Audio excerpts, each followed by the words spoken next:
bullshit. Let's get ready to have a good time, have fun, party, and go fucking wild! Now, if any of you sons of bitches got anything else to say, now's the fucking time! Hey, everybody, Jim and Sam are here. It's time to celebrate the moment. I feel it in my soul. It's written in my bones so deeply. I wanna lose control. So turn it up a little more and laugh along with me. The show is about to begin. Series 103. Yeah, so get ready. Yeah, I'm so ready. Like 1, 2, 3, 4. Hey, everybody, Jim and Sam are here. Sing it like, hey, are you ready? Jim and Sam are here. Feel it like, hey, everybody, Jim and Sam are here. So if you feel it like I do, you gotta sing it with me too. Like, hey, everybody, Jim and Sam are here. Yuck.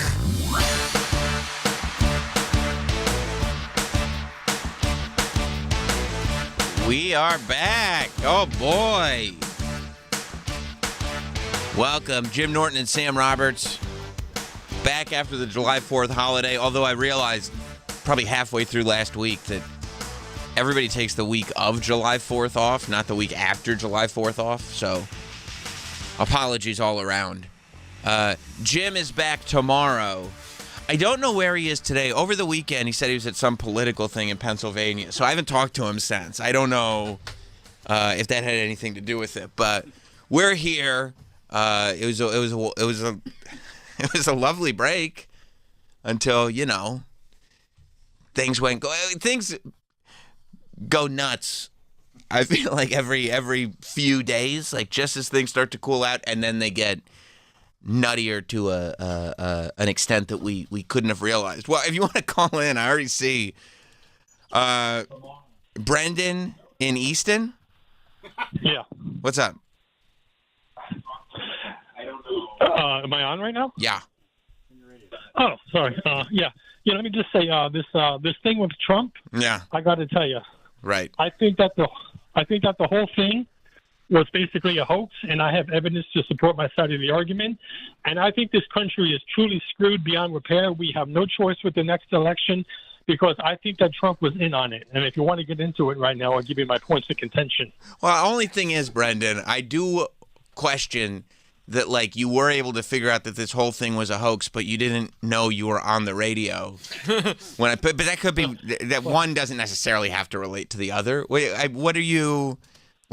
You were waiting for us to click these mics on so you could let the world know the truth? Well, it's real funny how you want to say it, because I'll be perfectly honest with you. I give you some credit. I didn't expect to be put on the air. I didn't expect to be put on the air so quickly. I was expecting to wait in the air for about an hour. So I give you some points of contention here. I give you some credit. That's not what But contention let me just say this. Yeah, I know. Okay, you want to? Sorry. I'm being rude. You're real. Okay. So let me just say this. Okay.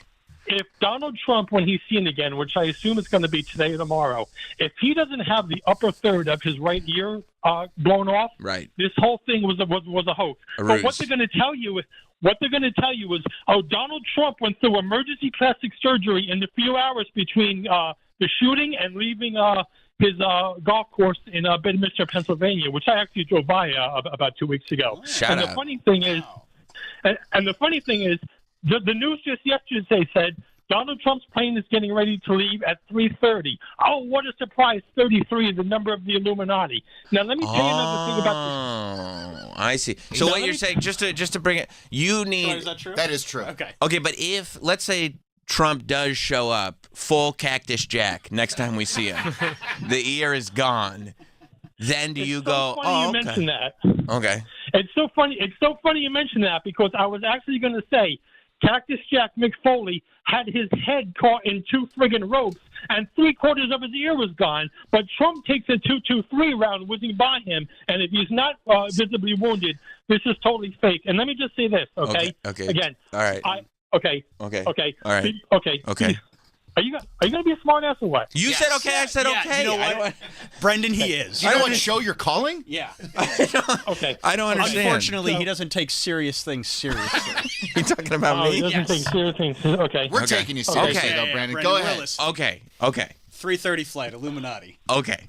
Okay. Okay. Again, the area of the year where he was hit in. Okay. I used to want to be a professional artist, a professional martial artist, before I became basically so sick that I've been on full disability since 2006.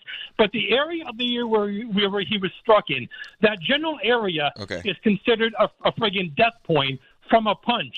We're talking a friggin' punch. That area is known as triple warmer 17 on acupuncture charts. It is a death point from a goddamn punch. And if you take the physical bullet away, just the kinetic energy is enough to knock somebody on their ass. So you're saying if I punch someone in the top of their ear, their good is gone? It's not really Come the here, top of the year. Jordan. I need to see something. Let's do an intern prank. Part of your internship. I'm just kidding, Jordan. You're a real one, Jordan. He's I'm not gonna punch you in the ear, bud. But you're a real one for volunteering. Well, okay. You know what else? Oh no, I don't. Okay, 5 minutes after this happened, and just hear me out here. 5 minutes after this happened, I left a comment on YouTube. Whenever the shooter is identified, mark my words. Right. As usual, he will be a 3-name individual: John Wilkes Booth, James Earl Ray, Lee Harvey Oswald, Vester Lee Flanagan. You probably don't know who he is. Jared Lee Loeffner. You probably don't know who he is. Oh, what a surprise! Thomas Matthew Crooks. Hey, we got to go search this guy's house. Yeah, the family. They're all a bunch of crooks. Hey, give me a break. All right, Brendan, I'm with you. Let me just go. Mike Montone. That's what. Do you have a middle name? You don't have to tell me what it is, but do you have one? I have one. Travis, middle name? Yeah, I got one. Jordan? Oh, yeah. Troy? Yep. I got bad news, Brendan. We got a room full of potential assassins here. This is bad. Well, hey, don't worry about it. If you guys are all potential assassins, our law enforcement and intelligence community is so fucking incompetent, you guys are free to do whatever you're going to do. Why don't you go shoot Biden? You'll get away with it. Oh my Let's God, relax. This guy is shot out of a cannon this morning. Brendan, Chill out, bro. If it was a hoax, then they're not incompetent. They're very competent. Because they let it happen. Okay, that's a very good point. How in the hell does a guy take out a friggin' ladder, climb to a roof, and you have civilians warning the intelligence community and law enforcement officers, and they all say, "What the hell are you looking at? I don't see anything. Go back to the crowd, man. You're going to cause a panic." It couldn't be incompetence with the Secret Service? Secret Service and the local police. So it's incompetence. So it's not a hoax. It's incompetence. You're saying it's incompetence? Or it's a hoax? You know what? You're just trying to disparage my comment. No, I'm just asking you to answer the question. question. Either one. Clarify. You know what? It's viable that it could be some of the intelligence community, meaning the SF. Some of them were in on it, and some of the local yokels were incompetent. It could be both sides of the argument. It could be both, but you're saying it might not be a hoax. It's just incompetence. Maybe. Could it just be incompetence? I'm saying whatever we're being told by the media, meaning that this is totally legitimate, this really happened, Donald Trump had half his friggin' ear shot off. When anybody who wants to shoot somebody, see, I was in the military for 5 years. The military teaches you. Thank you. The military doesn't teach you, hey, try and take that guy's ear off. The military teaches you, shoot at center mass. Even the great G. Gordon Liddy said sometimes jackbooted government thugs wear head protection and body armor. Always go for either the neck shot or a head shot. But he chooses to shoot for this guy's head, and Donald Trump just happens to turn his head to the right at the last possible second, and instead of getting the melon blown off, he takes a little bitty nick to the ear. Oh, and by the way, if you're really interested, your listeners can look up the game Illuminati, the game of conspiracy, titled Enough is Enough, and it clearly is a picture of Donald Trump, and the caption reads, "At any time, at any place, our snipers can drop you. Have a nice day." Okay. Wait. That's the game, Illuminati? Is that Illuminati, the game of conspiracy. Yeah. Okay. It's a game? It's a game. Like a board game? Yeah, where like they showed It's a like card 9/11 game. before it It's a card happened, game. and Oh, it's a card game. Well, card game. Yeah. Brendan, what do you suppose was the Illuminati's motivation here? You want to know what? Yes. If I were on the inside with any of these friggin' psychos, I might have a general idea. But unfortunately, I'm just a normal everyday guy, and I can only give you the roundabout reason. Are you going to let me speak? Okay, I can only give you the roundabout reason that they're ultimately going for full takeover of the friggin' planet. You know, you've heard the term 1%ers. 1%ers is bullshit because in our country, the 1% would still be over 3 million people. We're talking about the ultra 1%. Okay, understand. You're getting very upset, but this is a little underwear gnomes right now where you're missing the middle part, right? I get we steal the underwear, and then step 3 is profit, right? We do this to Trump. And then step 3 is then we take over the planet. World takeover. But you haven't given me the same thing as the underwear gnomes. The middle part, step 2, and step 2 is very valuable. Or are you saying you don't know step 2 because you're just a regular average Joe? Okay, well, since you want to turn everything into a joke as opposed to answering me with an intelligent response, Well, this is a the radio middle show, part. Brandon. We're trying to make people laugh. No, it's a news show. Okay. It's a news show, Troy. Okay. I don't know if you heard. Okay. After July 4th, we're going to go straight news. Oh. Yeah, this is a news show. Oh, yeah. sorry about It's that. talk news. Oh, continue, Brandon. Sorry. Yeah. Okay, you're trying to make people laugh. Hey, better luck next time. Men, better luck next time. That's a good point. See? You're funny. I would offer you the same wishes. Brandon's a funny guy. Okay, so part of the middle part, if you want to go by the Illuminati, the game of conspiracy, I don't know if I want to. Yeah, you don't have to. Okay, okay. Well, again, your listeners can look it up. But one of the key cards in that game is full-blown martial law. Oh, and by the way, COVID-19 was predicted in it, and in the COVID-19 card, right across the middle of the card, it reads quarantine. Oh, that's not too suspicious. Okay. All right. I mean, quarantine. and Simpsons predicted a lot of stuff too. That's true. Simpsons has had it. Maybe they had the card game though, and they were just doing That's actually a stuff great in the point. card game. You could buy before. this card game on Amazon? How much? Oh, $50. Free returns though, so that's if it's not your style. No, okay, I understand all that, but if martial law is what they're going for, why was the mainstream response immediately from all sides, everywhere you go, that everybody should just cool out and be on the same side? Because that's called satiating the sheeple. Because if we get all rowdy, we might decide to fight back. But if There's got a good point there, Sam. but if the sheeple don't get rowdy, He's talking about you. how are they going to put in martial law? For martial law to take effect, people would have to be Crazy. Go nuts. at least fairly rowdy. Right. Okay. Okay. In my opinion, I will tell you, one of the things that they're going to do to basically, because even Trump said on Tucker Carlson a while ago, you know what, with the border, 20 million people coming through, you don't know who's coming through. It's not a question of if. It is going to happen again. There's going to be another 9/11 type attack. And the next one is probably going to be a dirty nuke, and they're going to say, to protect you, we have to put a soldier on every street corner to protect you. I believe that. Sure. But what is that? Has nothing to do with what we're talking about. Yeah, you're all over the place, Brandon. Brendan, that doesn't address. I mean, you're talking about my intelligent responses. This doesn't. Not only does this not relate to anything that I said, it also doesn't relate to anything you've said. We still don't know why this is a hoax from Trump. I'm stuck. Step 2 is still missing. We're still underwear gnomes. Okay, well, I don't really even know what the hell an underwear gnome is. To be Well, honest maybe with you're you. the one who needs to do some research. Okay. Yeah, because I should probably Google underwear gnomes right now because after all, that's a very intelligent subject, it seems to me. Well, I'm sorry. But You don't know my cartoons. I don't know your card games. I don't know why we're. But we can come together, though. We can, no, because they want martial law. We can't come together. Well, what does that have to do with the Trump hoax? I don't know. Okay. Okay. It's just another cog in the wheel. See, even yesterday, the media was spouting out their lies. They were saying stuff like, and this is a rather moot point, but every minor issue is simply another piece to the major issue. They were saying, oh, you know what?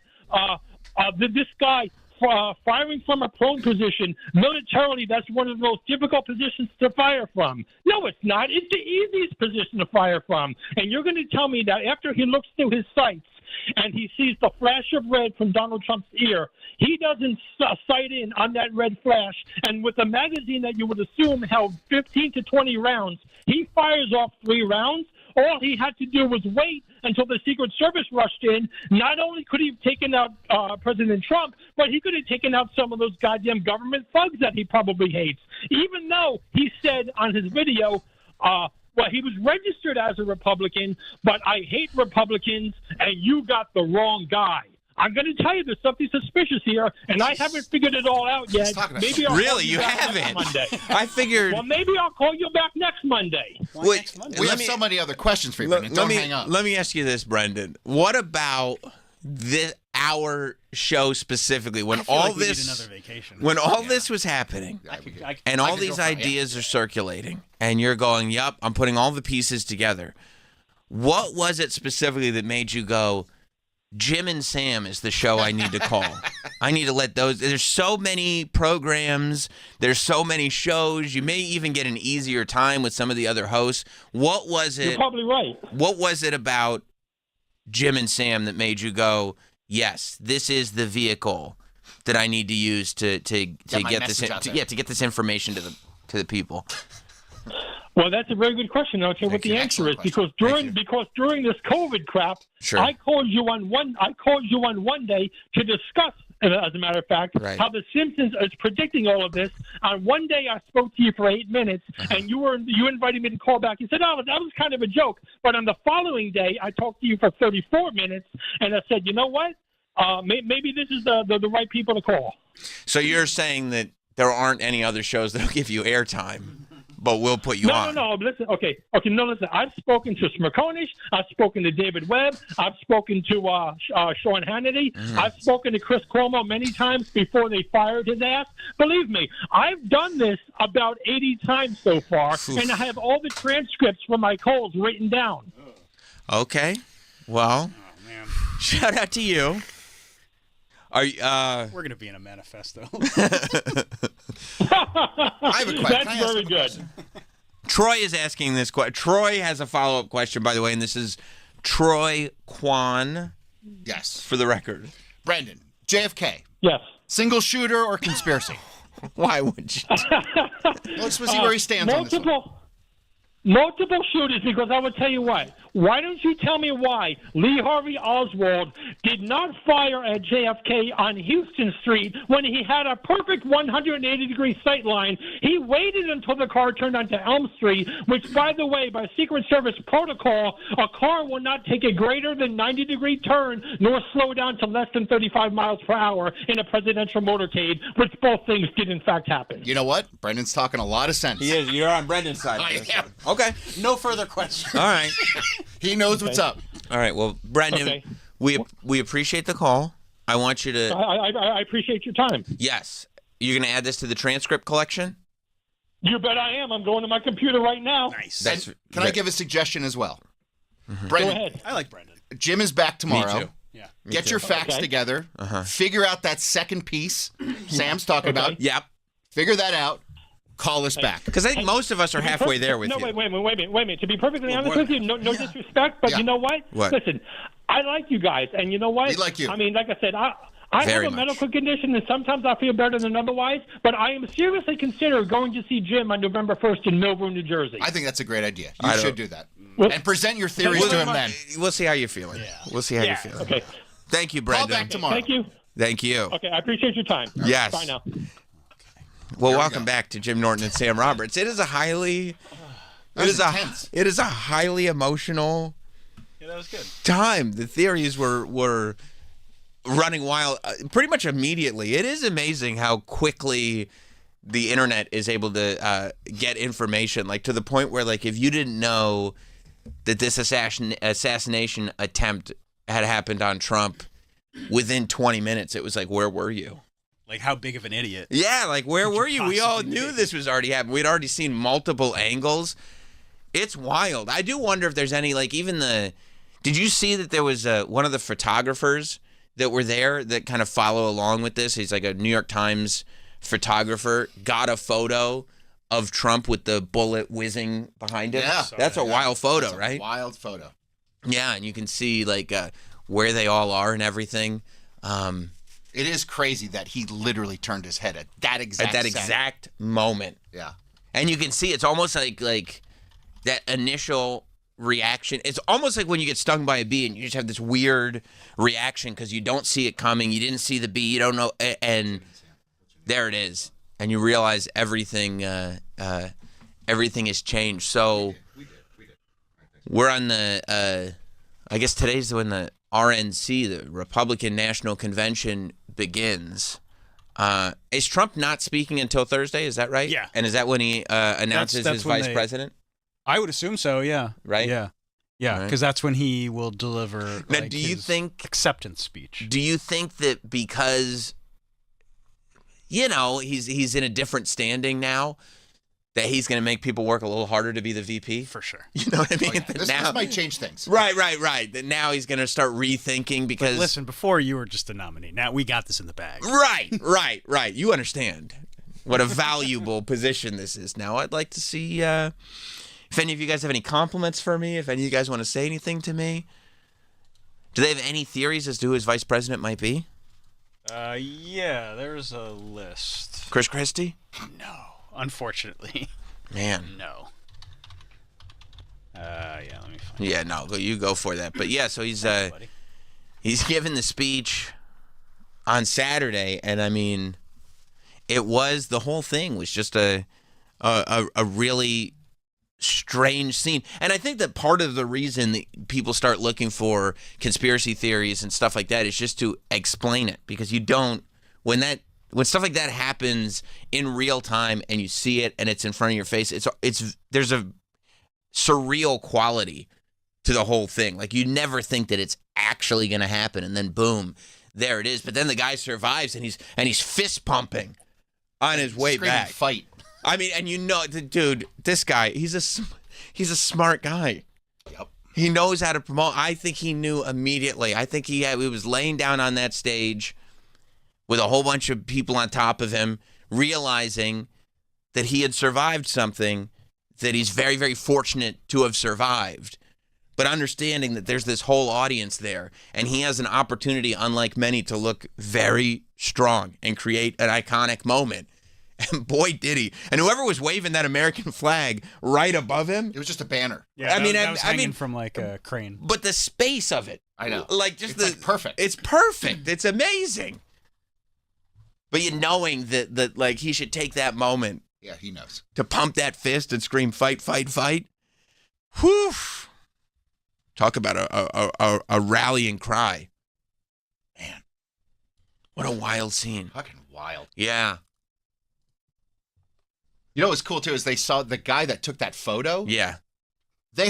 He's taking the photo and there's a camera on him taking the photo. I would assume that's to prove that he's the one that took the photo.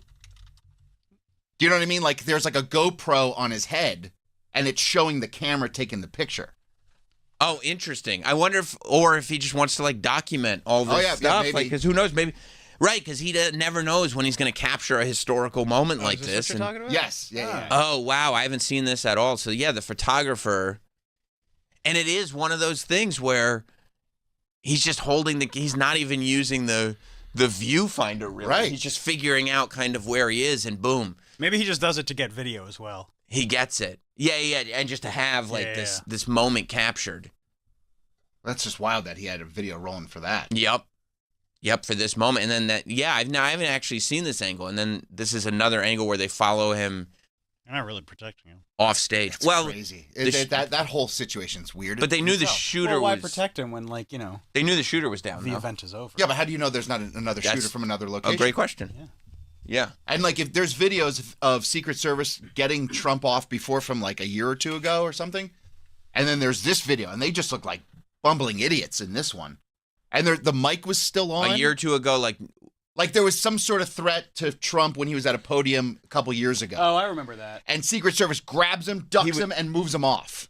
Interesting. And then this video, like you can hear they had the mic on. But it wasn't when he was president. It was like after he was It might have been when he was president, or I can't remember the. Because there could be a big difference, right? There could be a big difference between the Secret Service you get as president and the Secret Service you get as former president. Right. But his mic is still on the podium. And Oh, one yeah. of the female Secret Service people were like, "What's going on? What are we doing? What are we doing? What are we doing?" Yeah, I saw it. They've been playing like the full like minute and a half of everything as it went down with like the volume boosted. I saw on one of the news channels they Yeah. boosted that volume of that mic you were talking So about. how do you not, if there's a situation, how do you not know what the protocol is?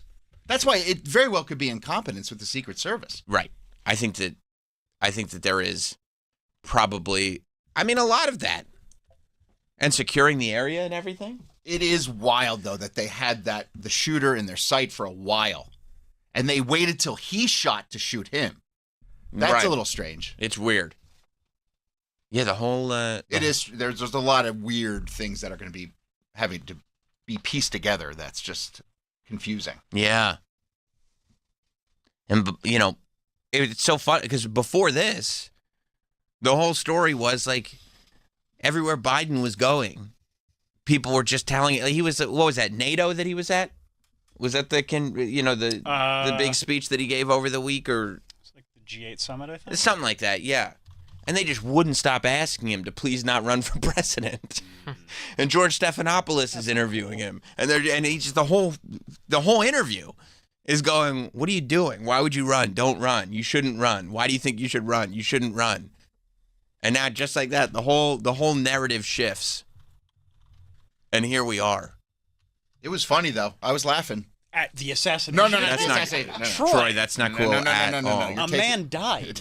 You're taking me out of context. That's not cool at all. I was laughing that Biden was saying Vice President Trump Yeah, he did say Vice President Trump, called Zelensky, Putin. President Putin. I'd like to introduce President Putin. Yeah, and then in that summit, they asked him about it. They were like, "Remember when you called him Putin?" And he laughed it off. He was like, "Oh yeah, like it was a slip of the tongue."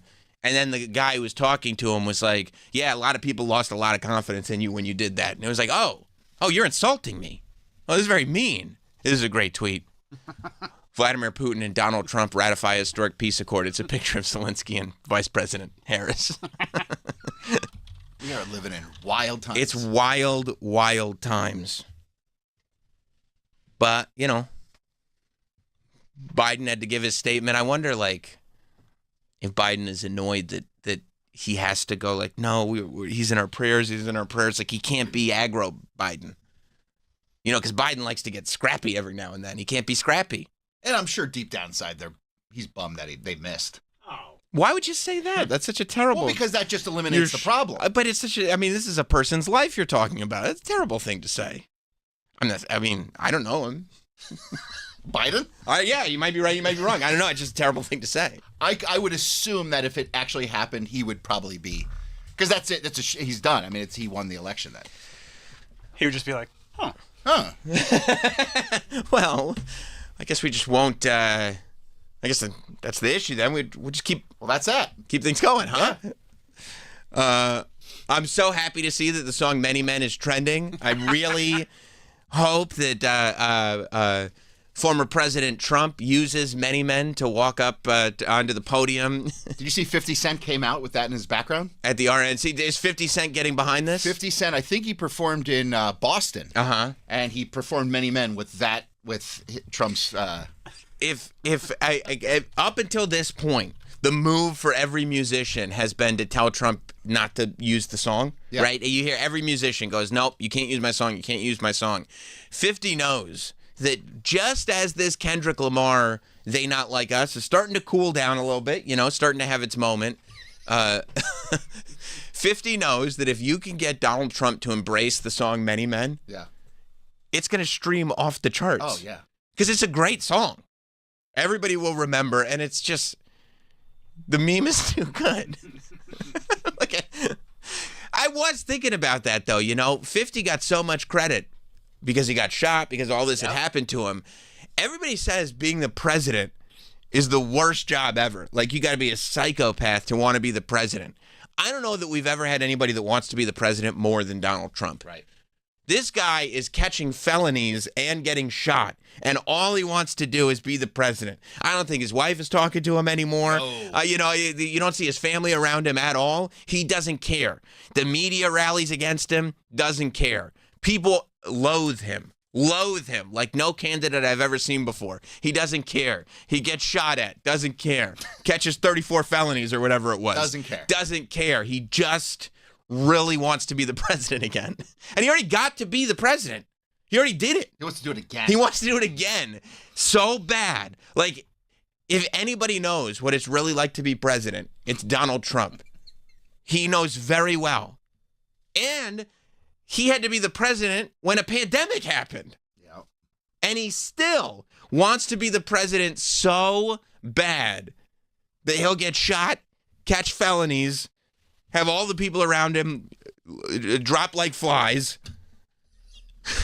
Doesn't care. Wild, man. Doesn't care. He wants it that bad. And at that point, it's like, man, sheer willpower can really drive somebody.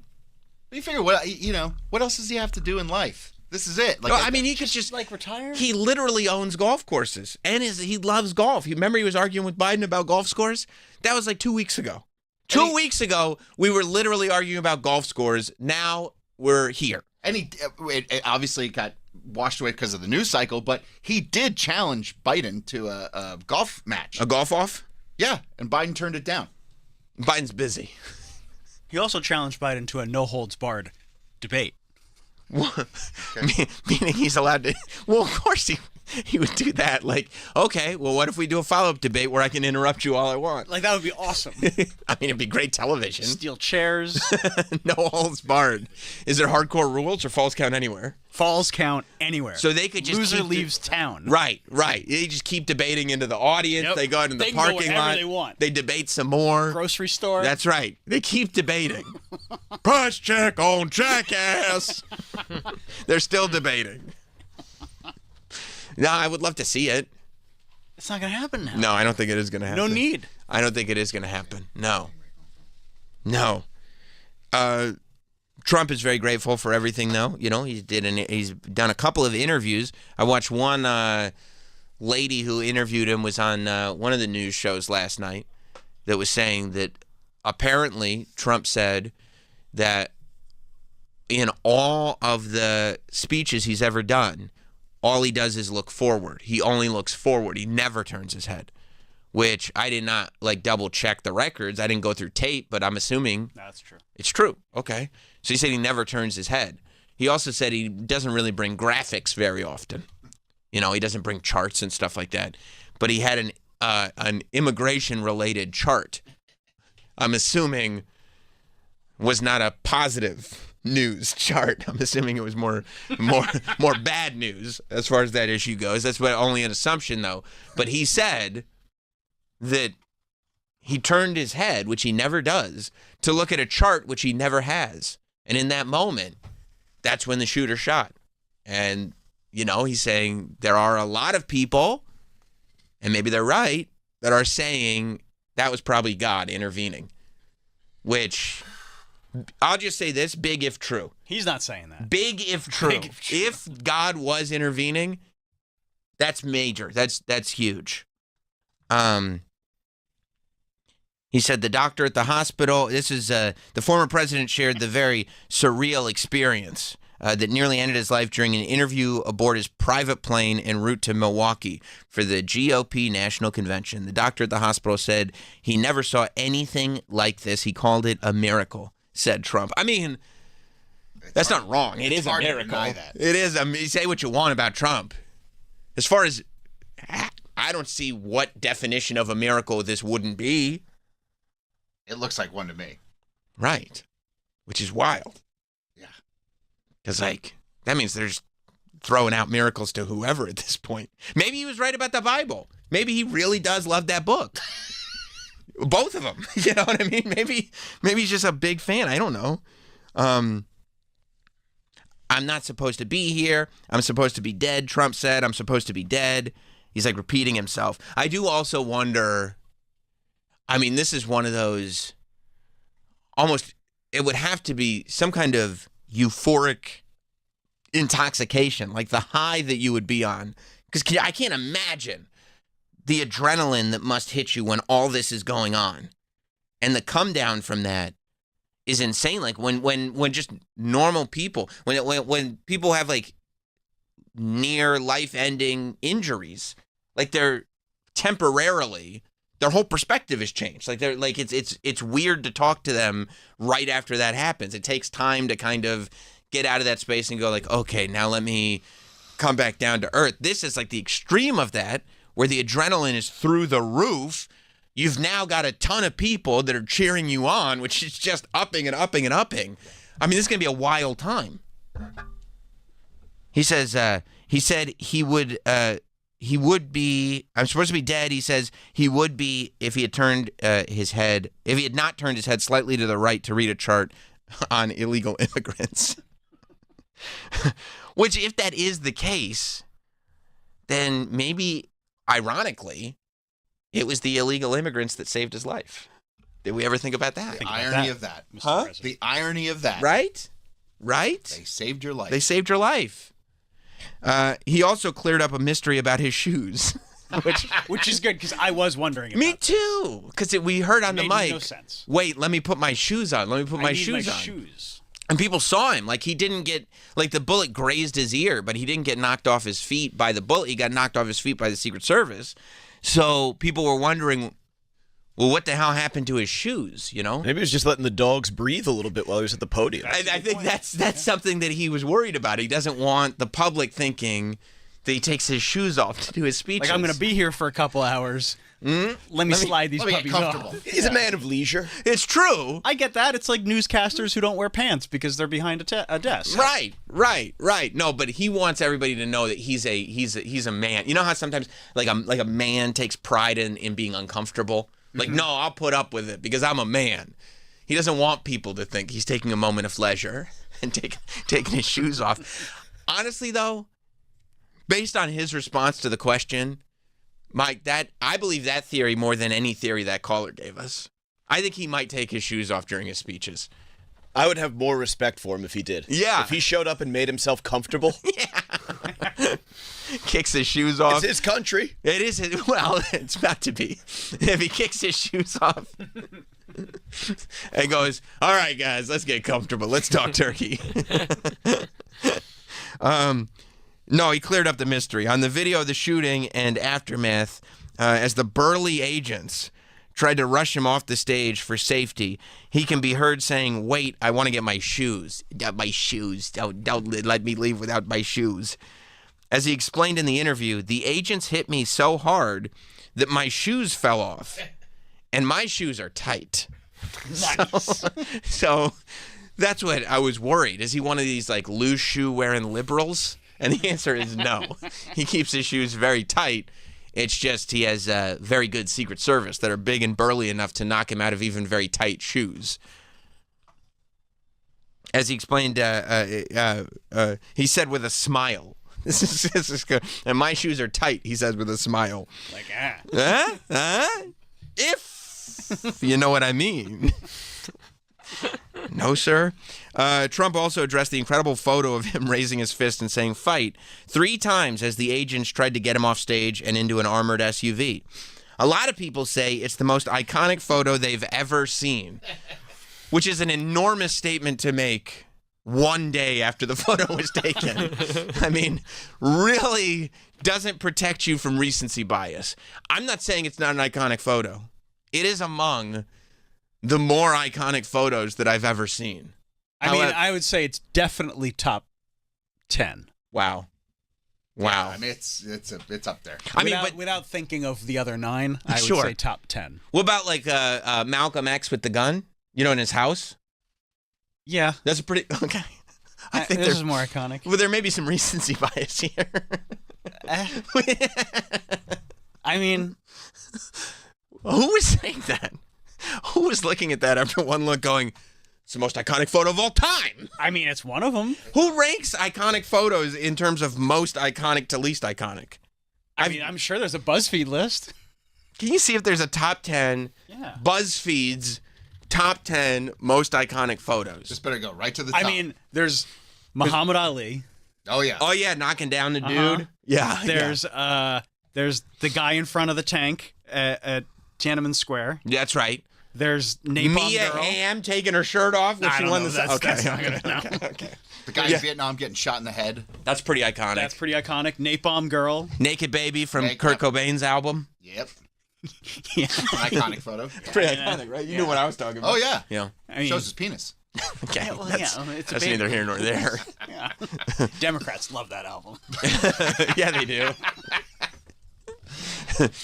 Yeah, I would, there's the workers on the On the the steel beam? on the Yep. beam. that's the one Jim doesn't like. That He photo. hates that He hates that photo. So let's knock that photo right off the list. I don't want to disrespect Jim. All right, here we go. 20 of the most famous photos Okay, this is most famous. in the There's the history of beam. photography. Okay, that's pretty iconic. All right. That I don't know what that is. So that's Never not- seen that, man. no, me neither. This one's stupid too. That's dumb. I guess you lose. Maybe after the top 10, you lose steam pretty quickly. Yeah. What about that girl from National Geographic with the amazing eyes? You know, she's got the yeah. thing on her head. That's No. pretty iconic. I mean, you know what photo I'm Yes. talking about. I know what photo you're talking about. Yeah. Hindenburg. That's pretty iconic. Hindenburg's pretty iconic. Is Prince Andrew sticking his head out from Epstein's front door on there? That's a good point. That is a good one. Between that one and Prince Andrew walking through Central Park, also with Epstein, those are pretty iconic. Well, they were photos. ending their friendship. I forgot. That's yeah. That's mean, what the this might photo's be the called, most- the death of a friendship. This is the most iconic. Yeah, that's photo. an iconic photo. Most? I would say so. That's up there. Not, I wouldn't say the most. What would you say is the most? Trump from last week. You mean from 2 days ago? I mean, the sailor kissing the stranger. Come on. I don't know. What's more iconic? If you think sexual assault is iconic, okay. No, that's a good point. You She know? didn't ask for that kiss. No, she did not. No. Oh, Oh, raising a flag at Iwo Jima. Yeah, that's a pretty. That's Troy, iconic. where do you rank that photo? probably 3, 4. What would you put 1? Trump. Oh yeah, Albert Einstein with the tongue out. Everybody knows that photo. Yep. That's iconic. Marilyn Marilyn Monroe, Monroe. of course. You probably love that one. love that one. Yeah. That's iconic. Oh, yeah. Lee Harvey Oswald's the same. I don't know if that's. That's pretty iconic. That's iconic. Yeah, but as iconic as Trump? No, No, That's so iconic they made memes about it. that's true. right. It turned it into a band. They're all in a band. That's true. Maybe the best It's the best. meme from a historical photo. Oh yeah, that's Oh, from Rage Against the Machine. The cover. burning Well, monk. I you mean, know. that's not what it's from. I mean, a lot of these are like the Hindenburg photo. It's like that's the Zeppelin cover. Right? Yeah, Yeah. We know where that's from. Yeah, the burning monk. There's Ali. Ali and Sonny Liston. Yeah. Yeah, the Saigon Exchange. Execution. That's Abbey Road. Of course. That is iconic. Yep. Yeah. Oh, Kent State shooting. Trump's got some stiff competition. I think he's at the top. Okay. Napalm Girl. Yeah. Oh, there. there's See, there she Afghan is. Girl, yeah. Afghan Girl. Yeah. I'm putting Trump over Afghan Girl. I think Okay. Tank Man. I'm putting Trump way over Tank Man. Better than Tank Girl. Honestly, I'm putting Lori Petty as Tank Girl above Tank Man. That's a cool poster. Yeah. I mean, it's up there. It's 100% up there. Trump, not Tank Girl. I mean, Tank Girl is also quite good, but I do think that we probably have to see how the whole thing plays out a little more than 36 hours. Still iconic. No matter what happens, still iconic. I mean, come on. That is an incredible photo. I mean, That guy's going to win some photo prizes. oh yeah, he If he is. enters that in festivals Yeah, he and is. carnivals. I mean, I don't know if you want to. If you want to enter it into a car. It's already on T-shirts you can buy online. Did you know that they had like on those? I saw on the Jersey Shore, on the the T-shirt shops and Yeah. Mike at the Jersey Shore. Of course. On Saturday night they had this on a T-shirt. Oh my God. ready to press. Oh, yeah. Yeah, they- And DJs in Belmar has a Trump impersonator that they bring in. And I guess he came in with a bleeding ear on Sunday. Yeah, I mean, all you got to do is just make a screen and it's ready to go. Yeah, but they don't even do screens. I think they do heat presses, right? Yeah. Right, where it's Still easy. right, even easier. Yeah. Even easier, especially because 2 washes and it's gone. Sometimes the craftsmanship is a bit shoddy. Yeah, It's incredible how you're fast paying they for move. speed though. Yeah. You're paying for speed. You're It wearing is it that incredible. weekend. They had the Hawk Tua like literally the next hour. Look, you got to respect American ingenuity and entrepreneurs. Amen to that. You know what I mean? The fact that like She can't be happy about this. Hawk Tua? Hawk Tua, this is tough. She was just about to launch her podcast. Yeah, I know. I don't think so. I'd rather the guy who took this photo launch a podcast now. You better launch these podcasts quick. You got 2 weeks. You better sell the ads 2 weeks tops. in the first 2 apps, because then you're going right down to 600 this listeners. guy with the sunglasses, he could put out a podcast. I'd like to hear what this guy with the sunglasses has to say. No, Dave in Orlando. Sam, I want to ask you a question. You're still voting for Biden after all this? First of all, what is this still? Why you jumping on this phone and making these wild assumptions about me that I have never said? That's fair. All right, that's fair enough. But it seems like it because you're always kind of picking on Trump. I mean, I know he's a funny guy to pick on, but He also picks on Biden. all right, that's fair enough. That's fair enough. Listen, the reason why I mean, by the way, I had a whole thing worked out on Biden. I was gonna sit there because I was watching Biden, and my new favorite, the thing that Biden won't stop doing this thing now, where he trails off and he goes, well, anyway. He doesn't. I can't put a sentence together. He can't put a sentence together every time. He gets revved up. I saw him do it at the thing that we were talking about, the summit. I saw him do it no less than half a dozen times. He'd go, I mean, the thing you got to realize is people well, anyway. No, and he just stops. So let me pose this question to you. All right, so who do you want running the country? The guy who can't put the sense together, or the guy who gets shot at, grazed by a 2-on-1 round, and then gets up and fist pumps and says, fight, fight, fight? Okay, well, I feel like you're taking Biden at his most negative and Trump at his most positive and making it's just both at their most recent. Well, I think it's both. Yeah, I think it's both at the most recent. That's not. Biden's been doing this, and I feel like Trump. That was in the moment, man. He would get shot at again. He would fucking do it again. Excuse my language. How do you feel, David, about watching the media who's been very supportive of Biden now all of a sudden all collectively decide that we're going to try to sabotage him? I mean, it's clearly, they get their marching orders from one centralized location, I suppose. There it is. There it is. Well, I mean, you don't think that there's I'm not. There's some sort of centralized message that goes out to some of the places like CNN, MSNBC. Aren't there montages on YouTube that show them using all the same verbiage too? I'm not. I was laughing because it does always go there, not because you're crazy for taking it there. Well, it's all. I mean, because the first guy you hit on the beginning of the morning that said "okay" 1,500 times. That guy was a certified kook. That's fair. And sir, if you are still listening, sir, you are a certified kook. You are the one that got me to call the show this morning because I was like, I don't know, all the retards are going to be calling in. I might as well chalk myself on the list of retards calling in today. Yeah, join them. Exactly. Yeah. Anyway, listen, Sam, so you took a little bit of a different stance to me on the phone. It seems like you're getting pretty hard on Trump. Listen, I know he's got his issues, but honestly, Trump has got my support from this. I was on the fence. I was no Biden fan, but I said he's entering Teddy Roosevelt status. Let's relax. I mean, he's entering Teddy. I mean, I know it sounds funny to say that, but I mean, he is though. I mean, in terms of heroicism. I mean, in terms of iconic president, I mean, getting shot, being, I mean, there's only like 5 presidents that are icons: Washington, Abraham Lincoln, Teddy Roosevelt. I don't know, maybe a couple others, Dwight D. Eisenhower, I suppose. Donald J. Trump is going to become one of those presidents. 300 years from now, if America's still around, this will be one of those moments. That picture of him with his fist up, we're looking at it right now. It's with the American flag will be in history books. What if he doesn't get reelected though? Then people forget. He's getting reelected. I don't know if it's going to, because he already was the president. And I'll be honest with you, if I can't, gentlemen, do you really see Biden winning this fairly? No, but Kamala maybe.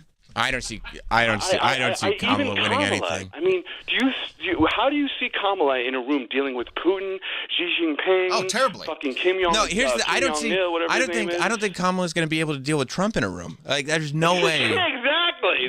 There's no way Kamala can win. I don't think.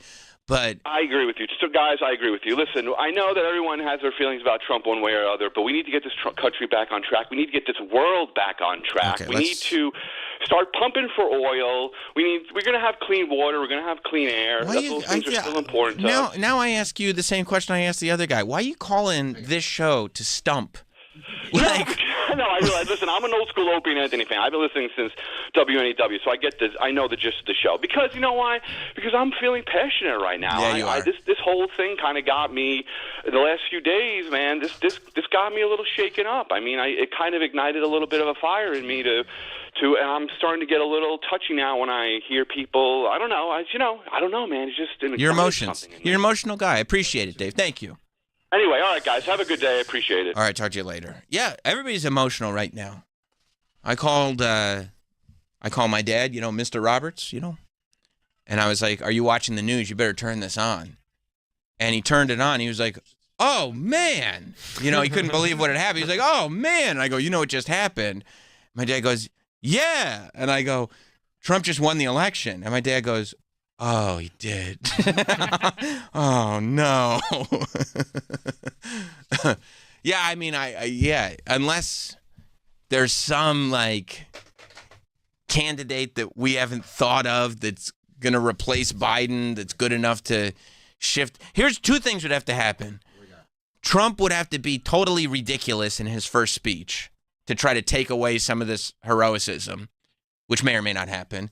And Biden would have to step down and have some other candidate that somehow we haven't thought of, but everybody is in love with. If those two things happened, maybe. But right now, they could happen. Things are nuts. I mean, I can't see it happening the way you think you're going to see it happen now. Meaning the way I just set it up? Right now, you think, Trump is it. That's it. Because they're showing, Reagan, how many 49 states were red after Reagan got shot. That's they keep showing that. But it's the country is so crazy. Something else has to happen. It can't play out the way you think it's going to happen. And Trump is not. I mean, Reagan was polarizing, but he did make an attempt to sound like he wanted everybody to come together. Right. You know what I mean? He made an attempt to sound like he wasn't like a lunatic. And Trump hasn't historically done that. Maybe this is who knows, turning point. Maybe he realizes, I can be that guy. I'll just turn into that guy then. I don't need to be a maniac anymore. He was pretty calm at the debate. Yeah, because I think he realizes the room that he's in, because he was pretty calm at the debate. But all it took was Joe Biden talking for 30 seconds to Trump realize, I just have to stand here. This is great. This is the best case scenario. Candace in California. What's up, Candace? I'm just saying that I think that a fist-pumping Trump didn't care about anybody in the audience. He cared about himself and a photo op. That's what I'm saying. And I'll vote for a mop bucket before I vote for Trump. But thanks, guys. Thank you. Very entertaining this morning. Good. That's the point. Yeah, there are people that will vote for a mop bucket instead of Trump, which is good news for Biden. Yeah. I mean, he's not going to get 100% of the vote, but it is one of those things that there needs to be a massive correction. If Biden thought he might be able to hang in there. Now, Trump could do some dumb shit. There's a lot of time. People are acting like we haven't even gotten to the convention yet. People are acting like this is a done deal. That's not a done deal. It's July. Okay, we got until November. It's a done deal. You putting it on the table right now? Oh, yeah. Let's make some predictions. Okay, is Tef Stradamus speaking? Yeah. So you're thinking Trump is it? Yeah. Done deal. Yeah. Okay. Done deal. He's president. Can I put mine in? Yes, you can. And do you want to? Is this the type of thing? Am I adding this to the list? Yeah. Is this a Quanstradamus? No, can this be a separate list? We're just making our predictions post Trump shooting. This is not a Quanstradamus. This is not a Quanstradamus. You're not. You have. I'll be honest with you. You could use a win. So if you're pretty confident, I know. I'm not confident. I'm trying to think of the craziest scenario. We're just spitballing here. This That's is not. unlike you. Quanstradamus has not had a vision. This is not one of the Quanstradamus visions. I just can't. The prophecies. This is not a Quanstradamus prophecy. No, it's not. Okay. I just can't see this playing out this far out the way everybody thinks they're going to see it play out. Meaning we're not done. We're not done. Something crazy is going to continue to happen. Do you want to make a prediction? Kamala what? Harris. What about it? President. She's going to get elected as president. You think she's not only going to be the candidate? Just because it's that's or Gavin. Newsom. Oh. Could it be Gavin McGinnis? Could be Gavin McGinnis. That'd be crazy. That Really would be the fun craziest. country to live in. Okay, if you had to put money down, again, this is just for fun. Because if This you're is for fun. If you're wrong, you're wrong. If you're right, you're a genius. So why not?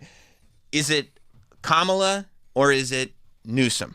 It has to be Kamala because they're not going to move her out of the way. What if she stays as VP to Newsom?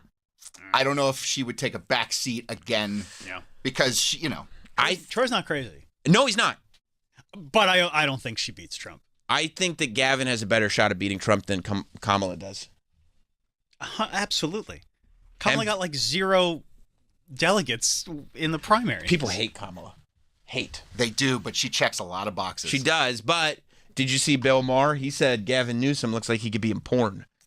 People like Bill Maher's porn got stars. a crush on Gavin Newsom. He really does. He does. Yeah. He does. Bill Maher has a crush on any Democrat that's willing to run. that may have a chance. Yeah, I think if I had to go down your line of thinking, Troy, I also, would... Kamala or Gavin would have to change their residency because they are both in California, and you can't have a president and a vice president that are both from the same state. Really? Yeah. Interesting, because I didn't know that. Otherwise, I would have said Gavin is president, Kamala is vice. So it's not impossible. Like, Kamala would just have to change her residency where she votes from. Like $1 Million Man Ted DiBiase would be announced as seasonal residencies. Okay. Yeah. Like every season, the ring announcer would say from his seasonal residency in. To put it in terms that you would understand. Yes. Okay. Yes. All right. Well, that makes sense now. Okay. Now you got it. Yes. Okay. Yes. Yes. Yeah, I think Kamala takes. Kamala, man. Why again? Where am I going back to? Kamala. Right. Kamala. Wrestling. It's confusing. He's a legend. I think. Yeah, if I had to, if we're making bold predictions, I think they'll run Newsom. Yeah, Instead of Biden. That's what I think. You think they're going to run him? No. If they run somebody who's not Biden, you think it'd be Newsom, but Yes. you think they're going to stick with Biden? Yes. Especially now, because they're like, well, fuck it, it's over. Yeah, we're not going to win anyway. We might as well give this guy 4 years and try to build somebody. Yeah, I think if anybody is running that's not Biden, it's Newsom. Yeah, I would agree with that. Kamala's not electable. She's not electable. No. Of course she is. Because of the boxes? Well, no. If something happens to Biden, then she becomes president. Yeah. Right? Yeah. People aren't thinking like that. Well, just I am. you have to think about that. Of course. I don't think he's going to make it another 4 years. It's Why not? He rides bikes and plays golf every day. He falls off bikes. Yeah, but only parked bikes. Chris in Oregon. Morning, guys. Morning. Hey, I'm going to work, so I don't got too much time. I just wanted to say that the whole thing kind of reminded me of the plot to Machete. Machete. The politician gets shot. Yeah. And it's all rigged by his own people just to drive up voter numbers. Thank you, Chris. I do love the idea of Machete predicted it. That could be the new meme. And I saw Danny Trejo. He was the guest host on Bar Rescue last night. So the idea that maybe Danny Trejo could be president is not the most unappealing thing in the world. Now, that's a candidate. Yeah. That's someone who can unite both sides. That's true. Because he's badass. John on Long Island. Yeah, how you doing? Good. Before you were speaking about how divided we are. Yeah. And, when Biden was running for president in 2020, he says, I'm going to bring this country together. He's done nothing to do that. Last year, he had that speech where he was like illuminated with like a red background with the Marines behind him. He's done nothing but speak about division. Every time he speaks about good union jobs. That's 10% of America's workforce. What is that saying to the rest of the 90%? Whenever he says something, African American, and I'm not prejudiced. By the way, John, I want you to know, I need just for future reference moving forward. We're not judging you here. We're your friends. We like you. However, with the Long Island accent, you saying when he says African Americans, and I'm not prejudiced or anything. I mean, red flags just swept through the studio. You understand? Say that it's a thing you have to say these days because if more red flags. you're a racist. John, A lot of red flags are coming up, and this isn't. And I don't trust him. It's okay. Okay. But the point I'm trying to say is Okay. he always speaks of the very small groups. Right. If it's LBGT, that's 4%. Okay. He's not talking about the bulk of America. Okay. Then he turns around and says the big problem is Trump and MAGA. I shouldn't be asking. When you say bulk of America, you mean... Go ahead. I mean, I'm asking you. If it's not the groups... The bulk of America is just the everyday person. You know, I mean... Meaning... Listen, I'm not LBGT, so I'm not part of that. So I'm part of the 96%. Okay. I'm not African-American, part of the 88%. You know, I'm just saying the things he speaks of. Sure. I'm just saying, and I'm not... Listen, I'm a contractor. Right. I engage and help everybody. You want to know who makes America great? Who? Me. Because when I leave my house in the morning and I come back, I've made things better. Look, you can laugh all you want. John, you're a funny guy. To be honest, we're laughing with you. Sam. John, I'll vote. Right, I would vote for you right now. I would vote for you right now. If I was your campaign strategist, I would say don't get into the percentages and the math stuff. But other than that, you're right. I would vote. I would vote for you. I need contract. I love contractors. Democracy. That's democracy. But actually, we're a constitutional republic. Oh. Because, you know, democracy would mean all the votes from a few areas would decide everything for the whole country, and that's why people want to get rid of the Electoral College. That's right. Because then it takes out the fair shake for the guy up in, like, Utah or Nebraska or somewhere. That's true. Can you imagine, like, you're like a day laborer that John picks up and he's just talking your ear off all day on the job? I don't hire day laborers. Good for you, dude. Day laborers. Good for you. All right, John. It's not worth it. I'll put it this way. I'm an electrical contractor. You make a wrong move, and it could be the end of you faster than the speed of light. John, I'm going to tell you right now, I would 100% hire you to do my electric work. You sound like a good dude. Sound like a great guy. Well, you know, I can definitely hear your... People can't take compliments in this day and age. No, they really can't. They think something else is going on. Your sarcasm, but it's fine. Troy was being sarcastic. On There's a the lot of other good points. side, listen, Troy on was the other side, all I know is that every day when I head out my door, I try to make things better. So where things are going in this country, when you look at illegal immigration, when you look at rampant crime, it's going to hell in a handbasket. Going on. Okay. Well, if you want to say so. Here's the thing, John. Troy's being condescending, and he does that. He gets into his bully mode. Yeah. John, I live here in New York City. Well, shit is bad. Sorry, do you have an Asian wife? Okay. I don't even know if you want to answer. Is you know Troy have an Asian I mean, if you're going to say something derogatory, I don't want to answer. We're I'm not. If you have something nice to say. Yes. Go ahead. What do you got to say? How many times have you seen, whether it's on TV or the news, an attack on an Asian person, but there's no real outcry about Asian violence against Asians in this country? John, I back you 100%. That's a nice sentiment. It happens all the time. That's it's very true. unfortunate. That's true. Especially after COVID. It got really nasty. TikTok videos. I've seen a video of a man in the New York City subway being held by another guy and people taking shots at him, beating him up. You're full of surprises, John. You know, I've seen shop owners. I've heard everything. But when God forbid, there's a racial situation that happens to do with the dynamic of a white person against a black person, it makes headlines around the world. But when it's the other way around, crickets. Crickets.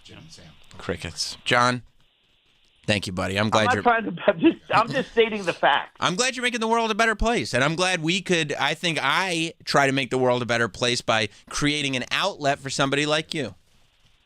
Okay, well, you know that about a week ago, Joe Biden says we have to put a bullseye on Donald Trump. Okay, well then so maybe this young kid was emboldened by that to do such a thing because basically Biden sure said that's to do all it. took. I do love. Thank you, John. John. Right. All right. I'll talk to you later, buddy. Dan on also Long Island. What's up, Dan? Hey, Sam. I just want to apologize for John, Long Island. Oh, okay. Okay. That is not indicative of who we are out here. We're not all Massapequa. hopefully that will shape your opinion of people from Long Island in the future. By the way, I love Long Island. I was in Patchogue, went out to Fire Island over the weekend. You know, I'm pro Long Island, God's country. Did our shortcomings. Thank you. Thank you, Dan. Dan in Pennsylvania. What's up, Dan? Hey, so first off, Robs, Trump's iconic photo 1B, and everybody obviously knows 1A is the photo of the gymnastics coach carrying Kerry Strug off the mat. That was a big one. That's huge. The Kerry Strug The photo. only thing that surprises me about Trump's photo op is that he didn't take advantage of one of the bystanders that was shot and only injured. So he could have gotten an iconic shot of him kneeling over, comforting them. Okay. Possibly a video clip a la Robert Downey Jr. and Ben Stiller. Sure. Just so he could completely make it about himself. Sure. Okay. That was so that would have been a move. That would have been a move for sure. Thank you, Dan. Yep. This would be the shot if you were going to go to like an autograph signing or something. This would be the shot to get signed. Oh yeah. Yeah. You think Trump's doing autograph signings? You should. He might do a private signing. That's cool. You know what I mean? Yeah. Like, if you get the invite to Mar-a-Lago, you could print that out and get him to sign it. You know how much that would be worth? maybe I should. Couple bucks. Maybe I should. $2 bucks, maybe sure. I should stop my smart aleck nature. Try to cozy up, get a signed photo. Yeah. You know? I'm sure you know some people that can get you into Mar-a-Lago. You think so? Yeah, of course. You're pretty well connected. Thank you, bud. Thank you. Neil in Chicago. What's Hey up, Neil? guys, real quick. This really sealed the deal for me in terms of my vote. Not the shooting, but the day after. Mm-hmm. He could have gone and met with the people that got hurt, the family of the guy that got killed. What did he do? He played golf. That Wow. tells you everything you need to know about who he is. Did he play golf yesterday? Uh-huh. Okay. All right. He did. Yeah. All right. Well, he had to get his mind off of things. Yeah. It would have been nice to. Yeah. You know, I'm sure at some point he'll visit the family. Maybe. Would have been a nice trip Sure he to make. Would have been a nice trip to make. Yeah. That's what a real president would have done. He only cares about himself. He Those played tee golf. times are hard to get. Yeah. Well, he owns the courses. Shit. I So they're forgot about easy. that. The Yeah, tee times are actually quite easy. There you go. You know, Neil, it's not a bad point. It's Thanks, guys. not the worst point in the world. Watch Thank you. out. Thank you, Neil. He's also shot. I mean, give the guy a break. Well, he's giving himself a break. He's playing golf. And he probably played golf for us. I could have visited. He is right about visiting the family. Yeah. Sure. Well, he said in that interview that you have in your hands. Okay. They asked like, "Are you going to go to the funeral?" And he turned around to his aides and he's like, "Get me all those numbers. I want to reach out to them." Okay. He hadn't thought of it. Nah. Okay. Yeah. Well, it said Trump also praised the crowd at the rally, which he put at 55,000 people for remaining calm. Why you say that? That's a little bit stretch of a number. I mean, there was a lot of people there, but I don't know if it's 55,000. Well, it's a free rally, right? Meaning it's not Yeah, a you ticketed show up. event. Yeah. Show up. Yeah. So there's no 55's a lot. That's a lot. 55,000 is 2.5 Madison Square Gardens. Yeah. I don't think That's a lot. Yeah. No, it's 2.5 Madison Square Gardens or 7 Madison Square Gardens if Limp Bizkit is performing. Trump said, a lot of places, especially soccer games, you hear a single shot, everybody runs. Here, there were many shots, and they stayed. I don't know why he had to single out soccer games. No, because there's shootings at soccer games. Well, I mean, there's big soccer games happening right now. There are no shootings. No. I mean, Miami wasn't, they didn't. There were riots, but no shootings. There's people climbing in the vents to get in. There were people climbing in the, but I mean, it's Copa America. You know, only happens once a year. He added, "I love them. They are such great people." Trump related that his brush with death had changed his mind about the speech he will give Thursday to accept his party's nomination for the third consecutive time. I had all prepared an extremely tough speech, really good, all about the corrupt, horrible administration, he said, then suddenly added, but I threw it away. Well, I'm glad he still got to mention that. What it was going to be. Right. So we know still corrupt, horrible administration, and it was very good, which it's great to hear that he had a good one. He said a new speech was in the works because I want to try to unite our country. Folding his arms, he added, but I don't know if that's possible. People are very divided. I mean, that's like dropping the vase on the ground and going, Mom, there appears to be glass all over the ground. I don't know what we're going to do about this. Well, he gave some examples. Was it a matter of tone, I asked? Or were, was it a matter of tone, I asked? Or were there policy changes he had in mind? The policy differences he suggested are the stumbling block. Some people want open borders. Some don't. Some want men to be able to play on women's sports teams, and others don't. This is Those are not just the bullet points. Was Biden running on men playing on women's sports teams? Yes. Well, and open borders. Wide open. Wide. Isn't that what that Dixie Chick song is all about? Yeah. He said he appreciated the call from Biden, calling it fine. Fine. It was fine. I love that because that's honest. Yeah, it was fine. Yeah, it was fine, I guess. And said Biden was very nice. It probably took everything in him to be like, couldn't finish a sentence, but very nice. He suggested, without offering specifics, that the campaign between them could be more civil from now on. That's up to Biden, though. Yeah. We'll see. Why do you think the country's so divided? Oh, some people want open borders. Some people want men to play with women's sports. Oh, you tell me. I mean, he's not trying to unify at all. He's not. In that moment. I don't know. I haven't heard his speech yet. Oh, this is important. This is why I asked. Greg in Orlando. Hey, your caller a few minutes ago was completely wrong. Okay. Trump did not play golf yesterday. That was an old video posted by a bot on Twitter, and he's preparing for Milwaukee. He didn't play golf yesterday. That guy was 100% wrong. Okay, good. Thank you, Greg. Travis didn't Snopes it. I blame Travis. Yeah. I didn't Snopes. You're right. Travis, when I ask you if something happened, I got to Snopes. Where's your first stop? Snopes.com. Thank you. Thank you. Mike in Florida. Hey, what's going on, guys? First and foremost, Sammy Liberal Muffins. I don't know if you're taking the news okay of Trump's almost death. I'm praying for his family. His family's in my prayers. He's almost deaf. Good man. I wanted to try to hit you with a scoop here that MSNBC has pulled Morning Joe off the air today, presumably because they think that those batshit crazy anti-Trump people will say some batshit anti-Trump stuff that'll get people riled up. That is true. They're Did you Snopes it?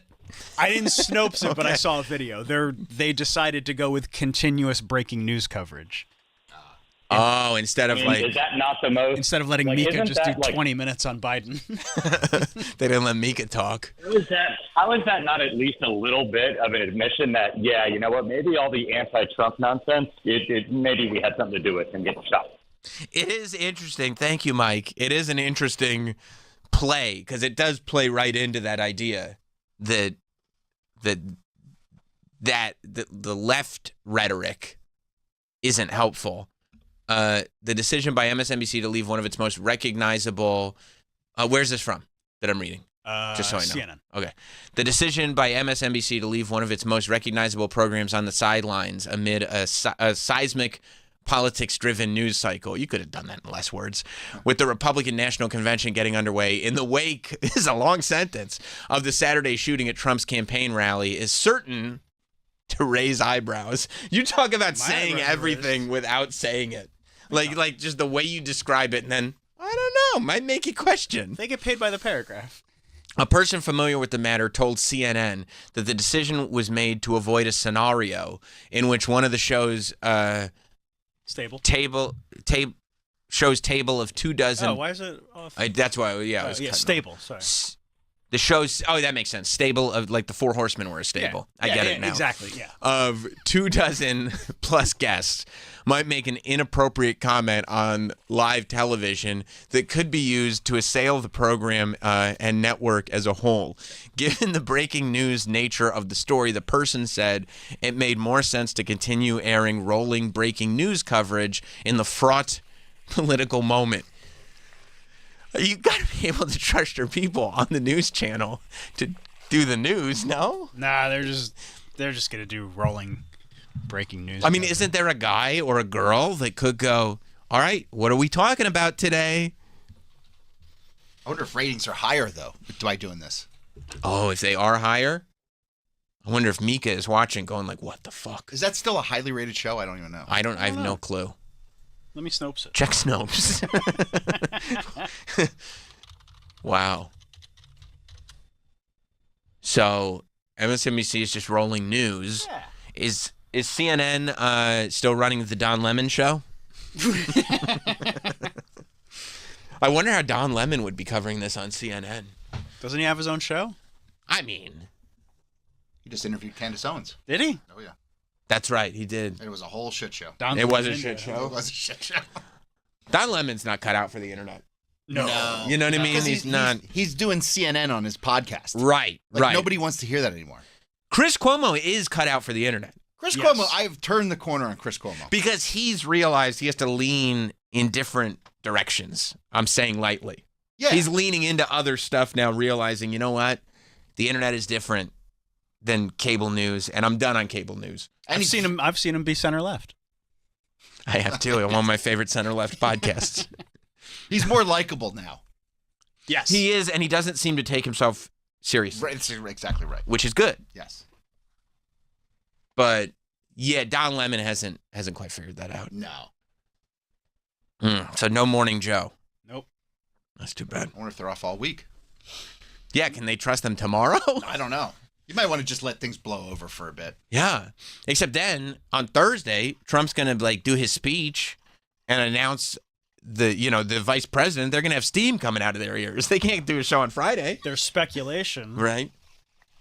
3 black trucks with U.S. government plates have been spotted at one of Trump's contenders' homes. Which contender? This morning. Which contender? J.D. Vance. Who's J.D. Vance? From Vance Refrigeration. Oh, wow. He's another Pennsylvania guy. That's amazing. Yeah. He shared an office space with a company I know. This guy. Yeah, he's been like the guy for the last week or so.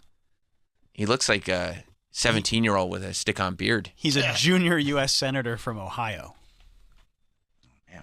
I mean, that's not a bad move. Trump is already the guy, right? He doesn't need an establishment guy. He doesn't need somebody to give him credibility. Right. So instead, bring somebody on that's young, that'll 39. Right. Fall in line with whatever Trump is saying. Mm-hmm.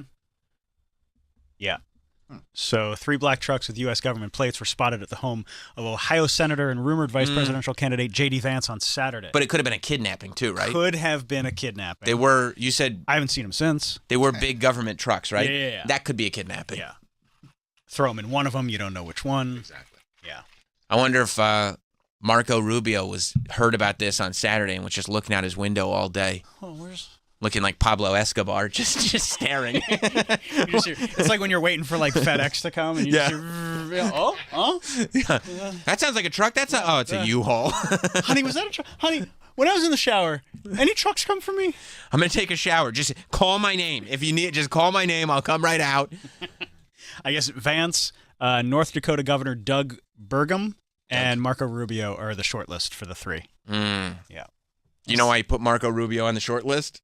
Probably just to not pick him. It's a little dig because he's so short. Little Marco. You're on the short list. Of course, little Marco's on the short list. He was probably joking. He told little Marco, you're on the short list. And somebody's like, President Trump, he thinks you mean the short list for... Well, then don't correct him. He thinks he's a vice presidential candidate? Oh, don't. Don't correct him. He probably put him on that list just to fuck with him. He's like, yeah, tell him he might be the vice president. Yeah, exactly. Are you really thinking about him? No. Vance is a big favorite with Trump's MAGA base. Oh, they like him. Yeah. Well, that's weird because the MAGA base was really wishy-washy on who they were going to vote for. Yeah, this really did matter. David in the Bronx. Hey, what's going on? Good morning, guys. Good morning.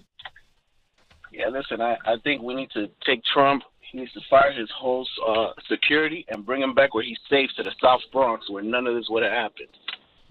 Well, you think South Bronx has Trump's back? What? I mean, he did his rally. He did a rally there like a month ago. Yeah. That's right. Yes, he did. Yeah. No, he said he was gonna put gold caps on his teeth. The real rappers came out.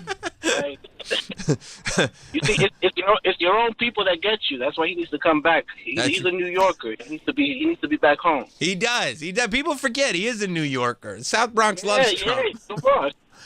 Just going, we love Trump out in the hood. Rolling in, getting a chopped cheese, just living his life.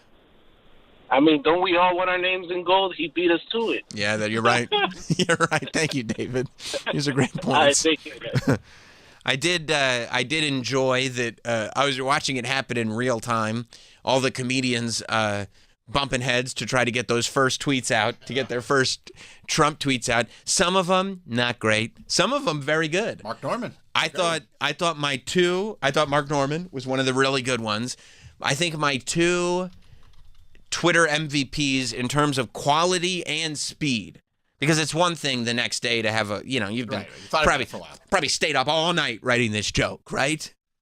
But the people that I thought Mark Norman had a good one, and I thought Sam Morril. I don't know if you saw Mark Norman's joke, and this came, within the hour of it happening. Quote, now we've both been shot in the face. The quote credited to Stormy Daniels. A lot of people had Stormy Daniels related material. That's the best one. Word economy. Yep. Says it all. Few characters. You get it immediately. And, of course, shill that Mark Norman is, realized the tweet was going viral. 3.6 million views on that tweet. Replied to his own tweet with a link to his stand-up tickets, which is, he's a brilliant guy, this Mark Norman. And then, Sam Morril came quick with Biden giving a speech is still more of a disaster. I thought that was a solid, quick, fire it out. Yep. Mark Norman's tweet, smart, because it's not, that's a little, all the Biden fans were probably going to get start clutching their pearls after the Sam Morril tweet. But the Mark Norman tweet, everybody can enjoy together. Yeah. Say, look at that. Lainey's having a good time. She enjoyed it. Yeah, of course she does. So yeah, that's I guess that's where we are. And the Republican National Convention. So what are they doing tonight? Are they having Clint? It's like a party. When does Clint Eastwood talk to the chair? That's Tuesday night. That's a Republican National Convention recurring bit, right? That's Tuesday. He comes up, he talks to a chair. Remember when he did that? I don't remember. Clint Eastwood talking to a chair at the RNC? Oh, it was fucking awesome. Weird shit. It was very strange. I think it might have been 8 years ago. Clint's like 108. He is. Sorry, yeah. But he's still directing movies, isn't he? I don't know. Is he? I have no idea. I think he did one last year. Yeah. Boom, there he is. He's hanging out with Rich Voss on the golf course. Oh, that's right. So that is right. So that's something. When did Clint Eastwood talk to the chair? Hang on. That's always my favorite event at the RNC. Let's see. Would he get a film credit for talking to the chair? Let's see. He directed a movie in 2021. And he's got one TBA, so he's, I guess, working on it now. Clint Eastwood chair. Talking to a chair. That was 2012. Oh, 2012. Oh, that's even more than... wow, that was 2012? That has its own Wikipedia page. Clint Eastwood at the 2012 RNC. Yeah. So he's talking to a chair. Oh, that's cool. Yeah. That was fucking weird. So who's running? Was that Obama's second term or first? 2012. Was that Mitt Romney? Mitt and Obama going back and forth? Yep, it was Mitt Romney. Yeah. And Clint being like, I don't want Obama to be the president. Here's my chair to tell you more. Well, the chair represented Obama. Oh. Oh, is that right? Yeah. He made the duck blue because he'd never seen a blue duck before. I've never seen an empty chair on stage at the RNC before. Yeah, this kind of completely wiped out. We lost a lot of great Hollywood legends, as this was all happening, and it kind of wiped them out of the news cycle altogether. It came in a wave of 3. First, well, I guess it came in a wave of 4, right? 4, yeah. Because Shelley Duvall counts. Shelley Duvall absolutely counts. It was within a week of each other. Yeah. We lost Shelley Duvall, who you may know from the film Popeye. Dr. Ruth. The fuck legend. The fuck legend. That's right. Who you may remember as the person who walked intern Jordan through puberty. That's Dr. Ruth. You remember That's that, her. Jordan? Oh, yeah, I remember. Oh, yeah, I'll bet you do. Oh, last week. Yeah. Oh, yeah. How you think Jordan got that bassy voice? Dr. Ruth.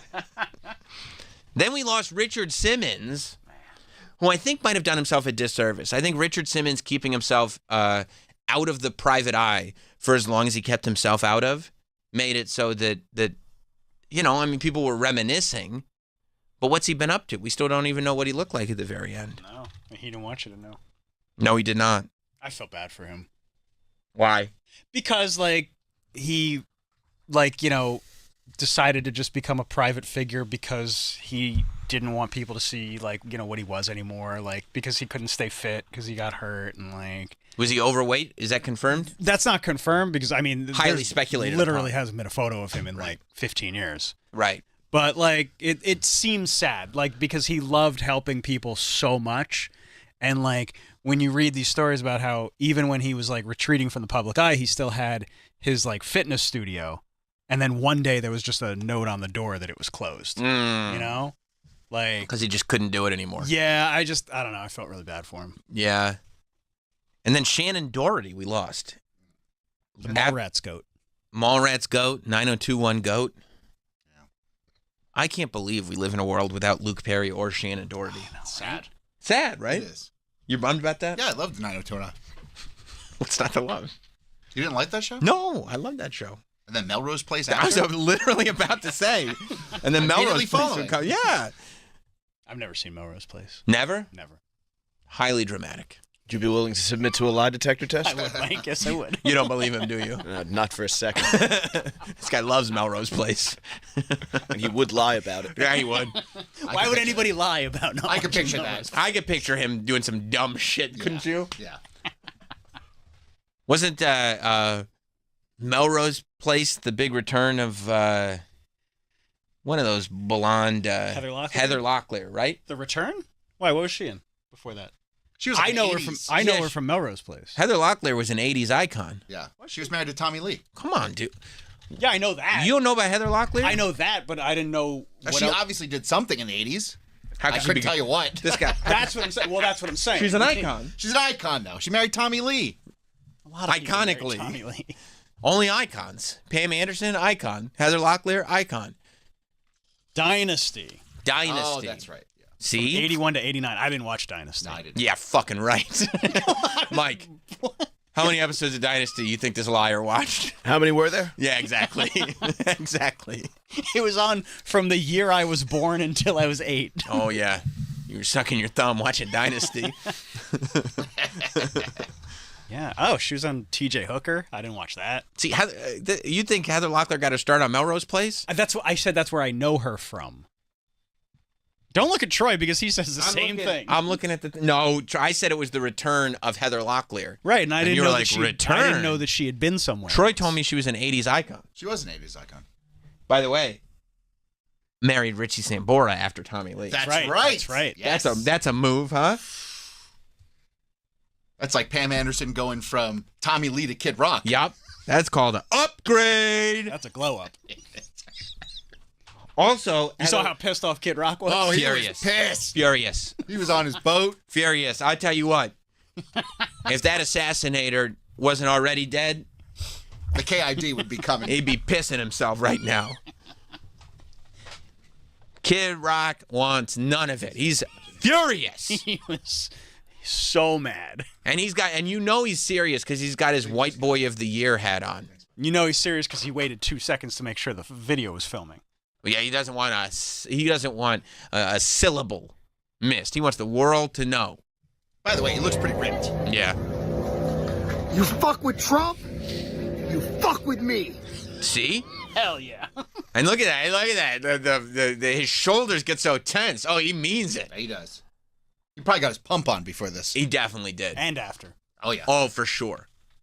He's the man. I wouldn't fuck with Kid Rock. Hell no. That's what he said, remember? When you gonna learn you just can't fuck with. That's in American Badass. Oh, yeah. That's a great song. Yeah, I mean, it's got one of the best riffs ever. Yeah. Heather Locklear's dead or alive? Alive. Shout Yeah. out to Heather Locklear then. She's had some trouble. What do you mean trouble? I don't think that things have been good. Why not? Oh, yeah, yeah. You don't know? How could Oh, you didn't know? Oh, you didn't. My ass had better call somebody. She looks like she's doing great. She looks better now. This, happened last week. But, yeah, she's had some... It's been a rough time. She's What are had you some talking about? health. She looks fantastic. Look at that pantsuit She's she's had some wearing. mental health issues. No. Yes. Yeah. Yeah. Well, she's just a little upset because she got divorced from Tommy Lee and Richie Sambora. You think that's what it was last year? I'd be thinking about it. You know what I mean? I'd be thinking about it. I mean, I don't know if you should be walking wherever she's walking right there. Well, she's going home. Going home? Well, yeah. She likes to get her steps in. What, she got an Uber everywhere? She's on, pillars in a parking lot.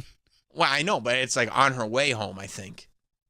She likes to get her steps in. Nah, she's What's had- that, a Christmas photo? She's had a rough go. What, right here? Yeah. No, those are mugshots. Portraits? Oh, that's not a mall portrait? No, she's had 20 stints in rehab. 20? 20. Well, apparently it's not a very good rehab.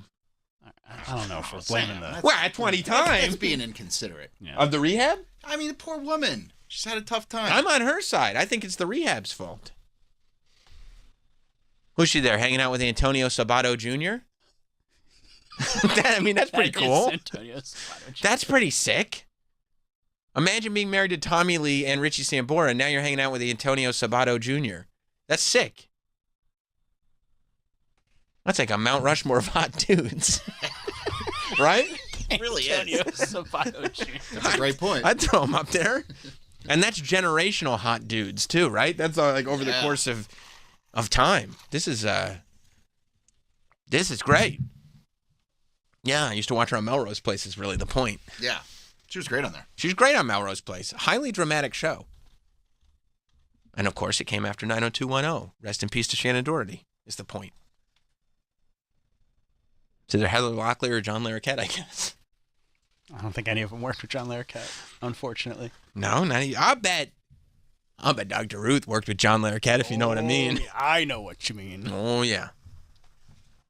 I interviewed Dr. Ruth once. She's very short. I kind of remember that. Yeah. Was that on the after show? I don't know. It was on one of the... It was around that era, so maybe. That's cool. Yeah. I never interviewed Heather Locklear. I would do that. She's still alive. Why are we talking about Heather Locklear? You still have a chance. Well, I want to interview her. I'm trying to put it into the universe. I'm trying to manifest. That's what this is. Hopefully she does a press tour. For what? Something. Maybe she'll She got a come lot back. to say. I mean, Tommy Lee, Reggie Sambora, I don't think she wants to Antonio talk about Sabato Jr. Her exes. Well, I don't know if she dated fictional Antonio. I and just see this picture. non-fictional. I just see this picture of the two of them. Talking about Melrose Place, how good she was on that. I didn't catch Dynasty, but I've heard good things. She hasn't done anything in Franklin and Bash?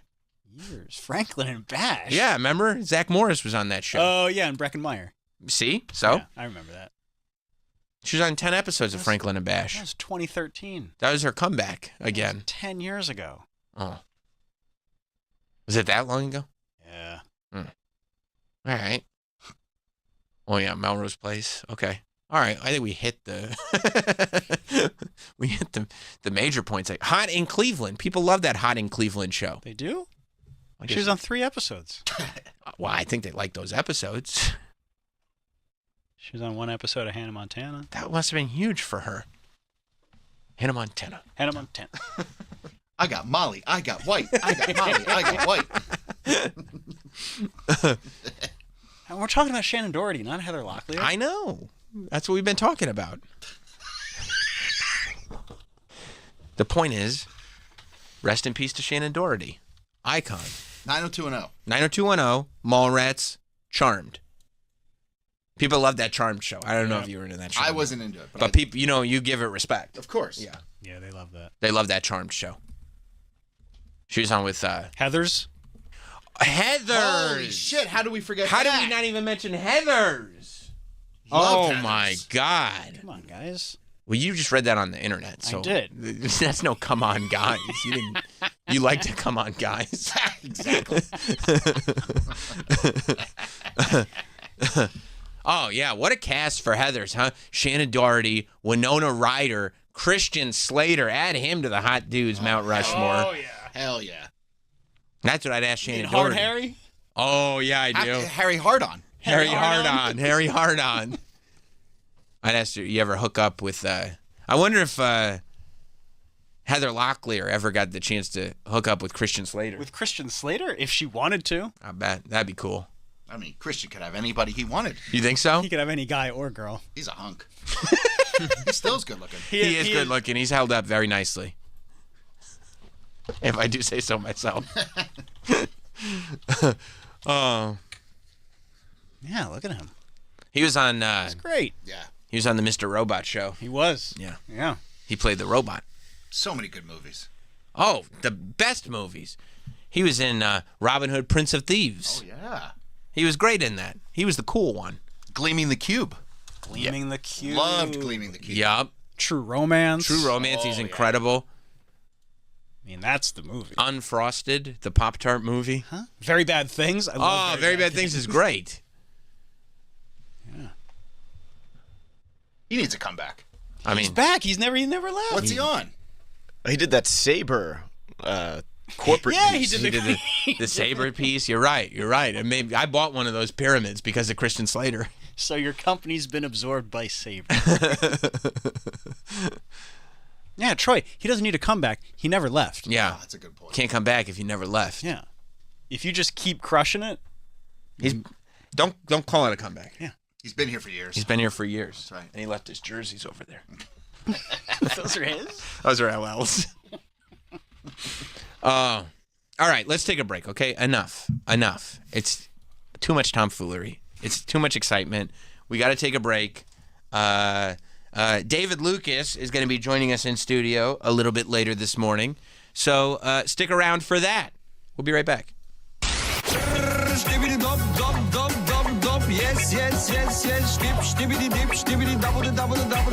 Jim and Sam are on your satellite radio. And we'll be right back. Hey, this is Conan O'Brien. Check out my channel, Conan O'Brien Radio, on SiriusXM 104. You'll find my delightful Conan O'Brien Needs a Friend podcast, highlights from my late night shows, showcasing some of the most absurd and hilarious moments from my decades on television. Come on, everyone, settle down. This is a serious TV show. Plus, dive deep into 28 years of late night memories and behind the scenes with Inside Conan. Conan O'Brien Radio, only on SiriusXM Channel 104. Or listen with the SiriusXM app. Some days, you're the main character. Other days, you're the villain.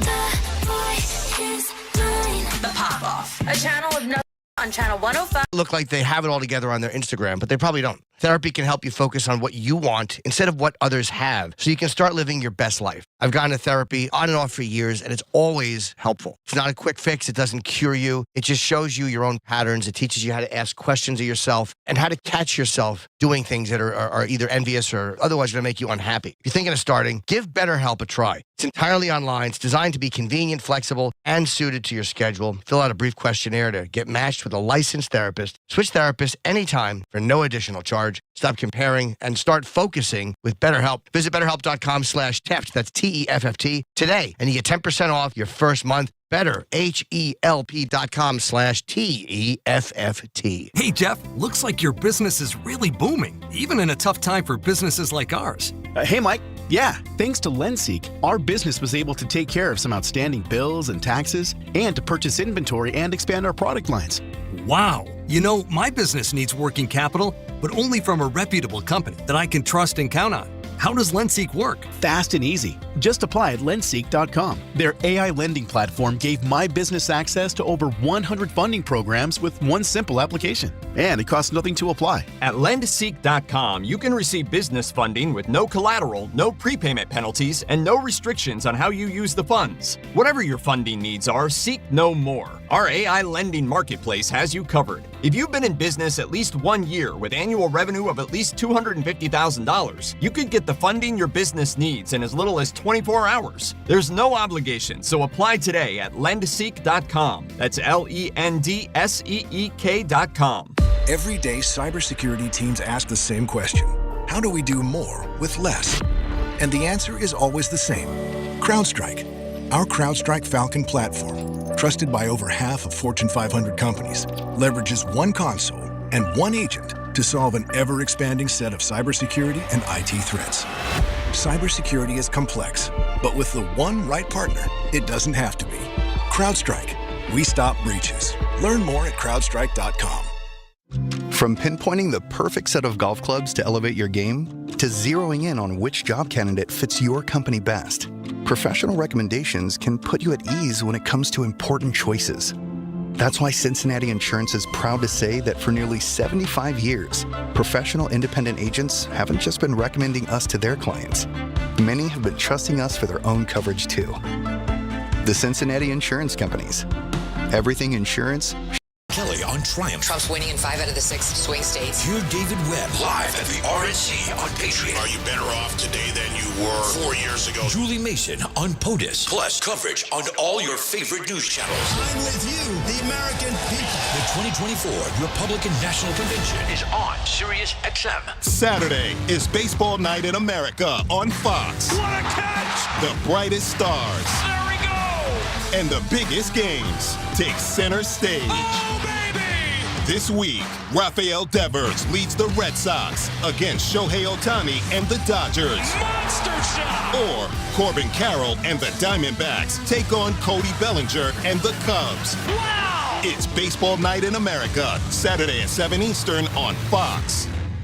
This show is sponsored by BetterHelp. Everybody's on social media. Part of the problem with that is you see everyone else living this great life. You compare your insides to their outside, and you start feeling like, my life is not good. Comparison is the thief of joy, and it's easy to envy other people's lives. It might look like they have it all together on their Instagram, but they probably don't. Therapy can help you focus on what you want instead of what others have, so you can start living your best life. I've gone to therapy on and off for years, and it's always helpful. It's not a quick fix. It doesn't cure you. It just shows you your own patterns. It teaches you how to ask questions of yourself and how to catch yourself doing things that are either envious or otherwise going to make you unhappy. If you're thinking of starting, give BetterHelp a try. It's entirely online. It's designed to be convenient, flexible, and suited to your schedule. Fill out a brief questionnaire to get matched with a licensed therapist. Switch therapists anytime for no additional charge. Stop comparing and start focusing with BetterHelp. Visit BetterHelp.com/Teft. That's TEFFT today, and you get 10% off your first month. Better, HELP.com/TEFFT. Small businesses are the engines that power our country. So why is it so hard for them to acquire business funding for things like expansion and cash flow? Meet Swish Funding, the business funding platform exclusively for small businesses. Whether it's $25,000 or even $2 million,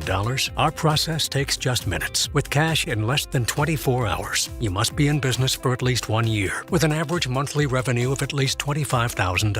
Apply at swishradio.com. Swishradio.com. Benjamin Franklin said, "Early to bed, early to rise makes a man healthy, wealthy, and wise." Nice thought, but for many people, sleep doesn't come easy, which is why more and more people have discovered the importance of a bedtime routine to help prepare for sleep. Things like reading, taking a warm bath, and turning off all screens an hour before bedtime is crucial, as their blue light can suppress melatonin production and alter the circadian rhythm. Now, I may sound like a parent trying to give you advice, but this is just what I do every single day. It also helps to have an incredible luxury mattress. Sattva luxury mattresses are handcrafted to gently lull you to sleep. And because they're sold online, they cost a fraction of the price of retail. If you want to sleep better, make sure the bed is a Sattva. And right now, save $200 on $1,000 or more at sattva.com/TEFFT. That's SAATVA.com/TEFFT.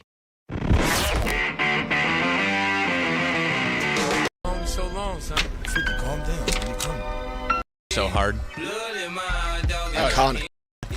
Like, I mean, the most minor. If you read one negative tweet about you anywhere, play this song into every room you walk into. This song made white teenagers feel so fucking tough. Oh, yeah. Yes, it did. It really did. Oh. They see he's not dead. No.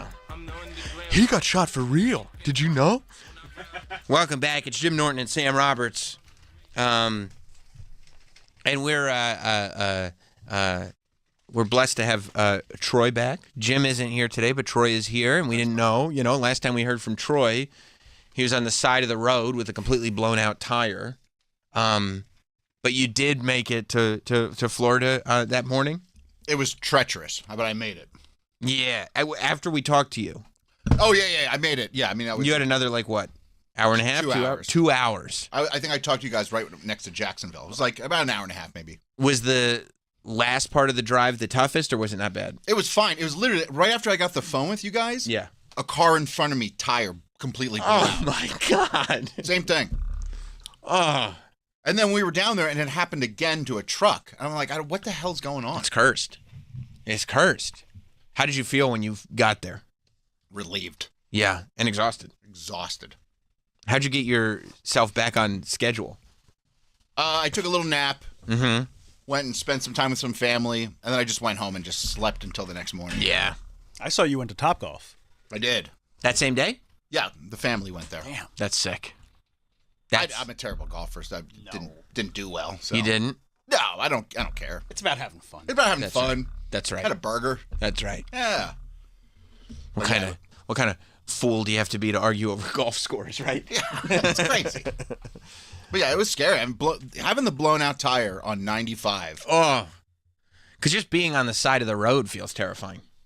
Dude, when trucks go by, because we're in a van, you're parked on the side, and we're off as far as we can go. When a truck goes by, you feel the whole van shake. And that's happening every 30 seconds, right? Literally every 30 seconds. And by the way, people were calling me out. Fuck you all. Nice. For saying that I can't change a tire. You can't? I got the van jacked up. I got everything out. I got the spare tire out. I couldn't get the lug nuts cracked because they have one of those little L wrenches that come with the van. Right. And I just couldn't get it cracked. And then the AAA guy came and he couldn't get it cracked either. So he had to use a drill to get it, one of the power tools. Oh, wow. Yeah, I mean, the stuff that comes with cars, like the jacks a lot of the times that come with Jeeps, they don't get the Jeep up high enough. Yeah, those are huge tires. And it's like, what do you... what's the point of this? What's the point? Don't even include it then. Yeah. Yeah. No, So that was scary. And yeah, they pulled us off the highway. The guy was quick. Got it up on a flatbed and got it out, thankfully. But, we have a van full of shit. I got the cat. How's Toots doing, by the way? He's great. He is? Well, he's a little upset that he had to come back to New York. He's not happy? Is he the least happy of all of you? Yeah. Yeah. Because he loves it in Florida. He does. He sits out on the back porch and just in the heat. And he doesn't have that here. No. That's a shame. Yeah. Well, he's got the heat. What? He brought the heat with him. Hey, Troy, did you bring the heat with you? Well, I'm glad you're back. And you flew back. You didn't drive back. And thankfully, it was a smooth flight. Left early yesterday morning. No delays. Oh, man. Look at you. I know. Look That's at too bad. You forgot to say your prayers. Yeah, you're right. That's true. I guess, you know what, though? You deserve that. Thanks, buddy. You've had so many You've had more shitty flights than the average person. I mean, yeah. For the amount of flying that you do, which is not a lot, you have a lot of shitty flights. Yeah. Yeah, way more. Like the percentage of when you look at flights and you go, how often is this delayed or how often is there problems? The percentage that Troy gets on his flights is so much higher. It's than crazy. Lost baggage. Right. I mean, I've had 3 flights this year lose our baggage. Oh, 3 this year. Yeah. It's only July. Yeah. Yeah, it's not like you're taking business trips every weekend. No. It's Delta. They suck. JetBlue is the way to go. I thought JetBlue also lost your bags. I don't think they did. I think they lost my fiance's bag once. Yeah. But they've lost her bag. They've turned the corner though. Oh. Because they were efficient yesterday. They got people off that flight as soon as it landed. They got them on. And when we landed here, they were like, we have another flight, so, move off if you can move out quick. I like that. JetBlue's the way. If you're flying from New York to Orlando or back and forth, JetBlue is the way to go. Look at you. And you weren't even paid for that, were you? Nope. But every time, they say, how was your flight? I give them an excellent review. You say very good. Excellent. Wow. That's nice. Yep. And they got snacks? They got snacks. They have good beverages. They have TVs in the headsets. I mean, that's headrest. That's the way to go. You love that. Yeah. You're traveling in luxury. Yeah, and they have more legroom than any of the other flights. They do? They do. Well, Sounds like a winning combination. JetBlue's my shit. Yeah, it sounds like it. It sounds like it. You guys watching the soccer matches? Soccer games? No. Nobody? No. I was keeping up with at least what the fans were doing. They were very invested. We had the Euro Championship and Copa America both crowned yesterday. You didn't know that? I mean, I knew. You didn't know. I didn't care. I knew. Okay, so who won the Euro Championship? Spain. All right, you knew. All right. I told you, I keep up. You did know that. That is the correct answer. I just don't like football. That is the correct. A lot of people like football. You know what the fun part was? Because the rules of that game are so wild that, like, you score a goal with 4 minutes left on the clock and people are like, the game's over.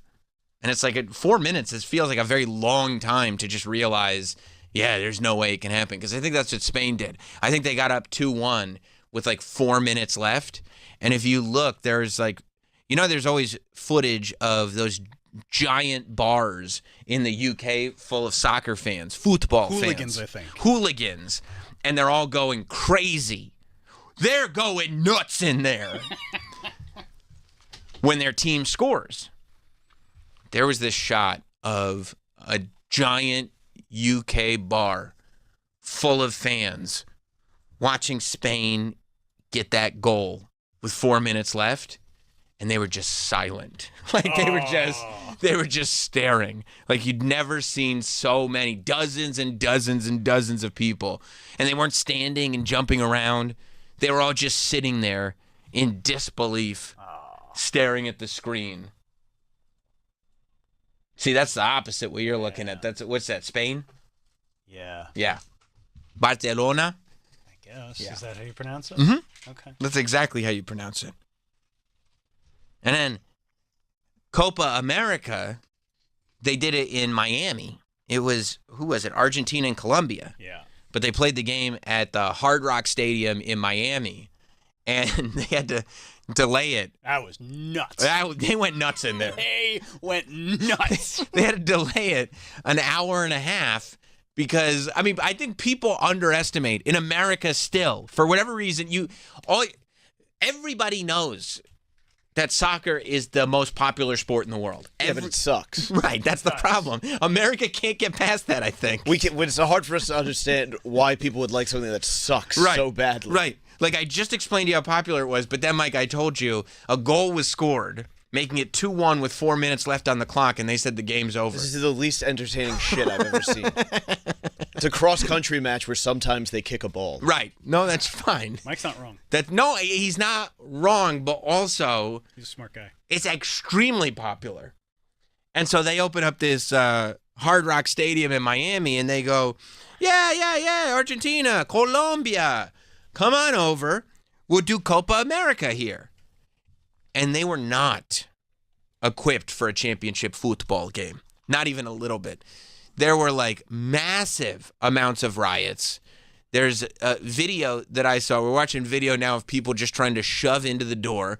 Non-ticketed people in droves were coming in. I mean, many people without tickets coming into the stadium. 2 security guards being like, could you stop? Guys, stop. Could you stop? This video is unbelievable. This is wild. It's so funny.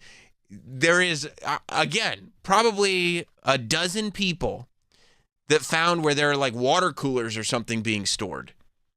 And they get on top of it, and they all, one after another, they look like rats. They look like, because they're all dressed the same too, because they all have their jerseys on. So they look like rats, and they're all climbing up into the ventilation system. They're climbing into these massive ducts. So I guess the plan is, I don't know if they know where the ducks are leading, because this isn't like... Well, it's underpants gnomes. yeah, exactly. Another underpants gnome situation. Then we'll get to the field. We'll crawl into these ducks. Then there's step 2. Then we're on the field. What's it called, the soccer field? The pitch. The pitch. Then we're on the pitch. What's the second part? Just get in the vent. Yeah, I don't know. Just move. Just get in the vent. Dick. Stop asking questions. Look, they keep piling in. I mean, some of them still have to be in there. Hello. Did we get everybody out of the vents? No, I almost. If I found out not. that people suffocated in there, I'd be thrilled. I mean, I bet you'll be finding bodies in those vents for months to come. I would be so happy if they were reporting a stench coming out of the fucking vents. Yeah. There's more than a full team's worth of people, all wearing jerseys, all piled up in there. I mean, it is insane. They aired the game on television. Yeah, you could just watch from home. Network television. You didn't even need cable. It was on like NBC or Fox or something. NBC like that. Deportes. No, it wasn't on Deportes. It was on regular NBC. All right. I didn't watch, so I didn't know. I mean, it's popular enough that people are going all the way to Miami to watch two other countries play soccer and crawling through vents so they can watch the game. It's wild. It's popular in loser countries, though. Okay, I see where you're coming from. Yeah. Which is good because we got the Olympics coming up, which means hopefully the soccer-loving countries will lose in the Olympics, which then dictates that they are indeed loser countries. And then America's number one. America's number one again. Is there a specific sport at the Olympics that you go, this proves who's number one? Or is it more just like, look at us, we're the best? I feel like the Olympics shifts year by year depending on whoever the celebrity athlete is. Like for a while, swimming was everything. It was Phelps. Then track and field, Michael Johnson had his day. And what's her name? Takari, the female track runner, huh? 6'9". Not Takari. She was shot. Yeah, there's a female track star that's very big now. I think her name's Takari. Richardson? That might be right. Yeah. Yeah, so maybe you think Sha'Carri. I should have known that. That's like my daughter's favorite person. Yeah. Yeah, she's awesome. Oh, yeah. Sha'Carri Richardson. Yeah. She's great. What's her event? Running. Well, there are many different races. I mean, 100 meter. There it is. Yeah.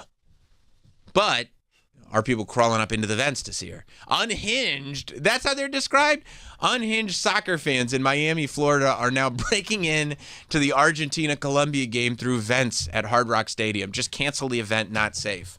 Well, I don't know if we're going to cancel the event. It did go on, what, Johnny just wasn't ready, huh? Huh? Johnny just wasn't ready? No. And Earl was responsible for the vibe in this Not stadium. a good vibe. No, Earl from Bennington was actually responsible for the vibe at Hard Rock Stadium.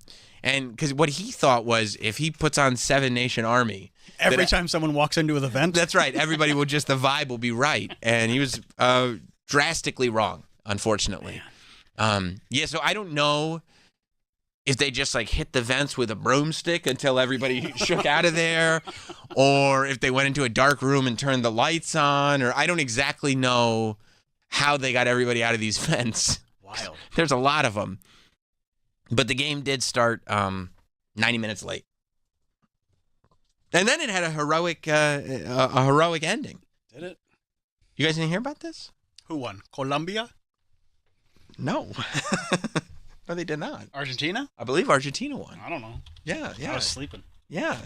Argentina over Colombia. Wait till you hear this, Travis. Okay, tell me. 1-0. Yeah. Messi went out halfway through the game. You know, Messi's the greatest soccer player of all time. I saw he was crying. Yeah. Yeah. Messi went out at about the halfway point in the game when the score was 0. 0. I don't know if you know about nil. Nil is when it's 0-0. I don't know if you know about that. That's how many fucks I give about soccer. 0 fucks. No, that's not fair. Soccer's huge. That's right. It was 0. And Messi went out with an injury. And he had gone out with an injury at a big game earlier, one of the other championship games or something. And there's Messi. You know, he's the greatest soccer player that ever lived, they say. Better than Pele? Better than Pele, they say. Better than Beckham? They said you should see the way this guy bends it, they say. Wow. Yeah, instead of bend it like Beckham, they try to get everybody to move it like Messi now. It is wild that, like, in soccer, when you're subbed out, you cannot come back in. Right. Like, that's crazy. He's done. And this ain't just any game. This is Copa America, okay? He's crying because he wasted his life playing soccer like a fucking dork. I don't think Messi considers himself a dork. You think he's realizing he was all hit of his with the realization, yeah. Right at that time. Decades wasted.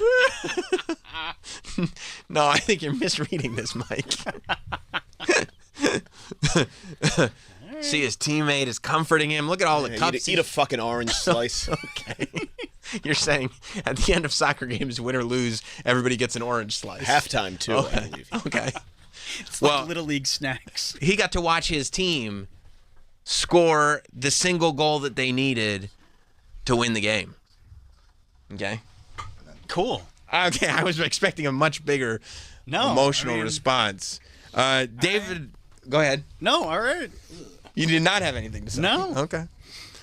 I thought your love of soccer was going to... Football was going to come through. David Lucas is joining us in studio. What's up, man? How are you? What's up, man? What's good? Good people. Are you excited about the championship soccer games from yesterday? I could care less about Okay, all right.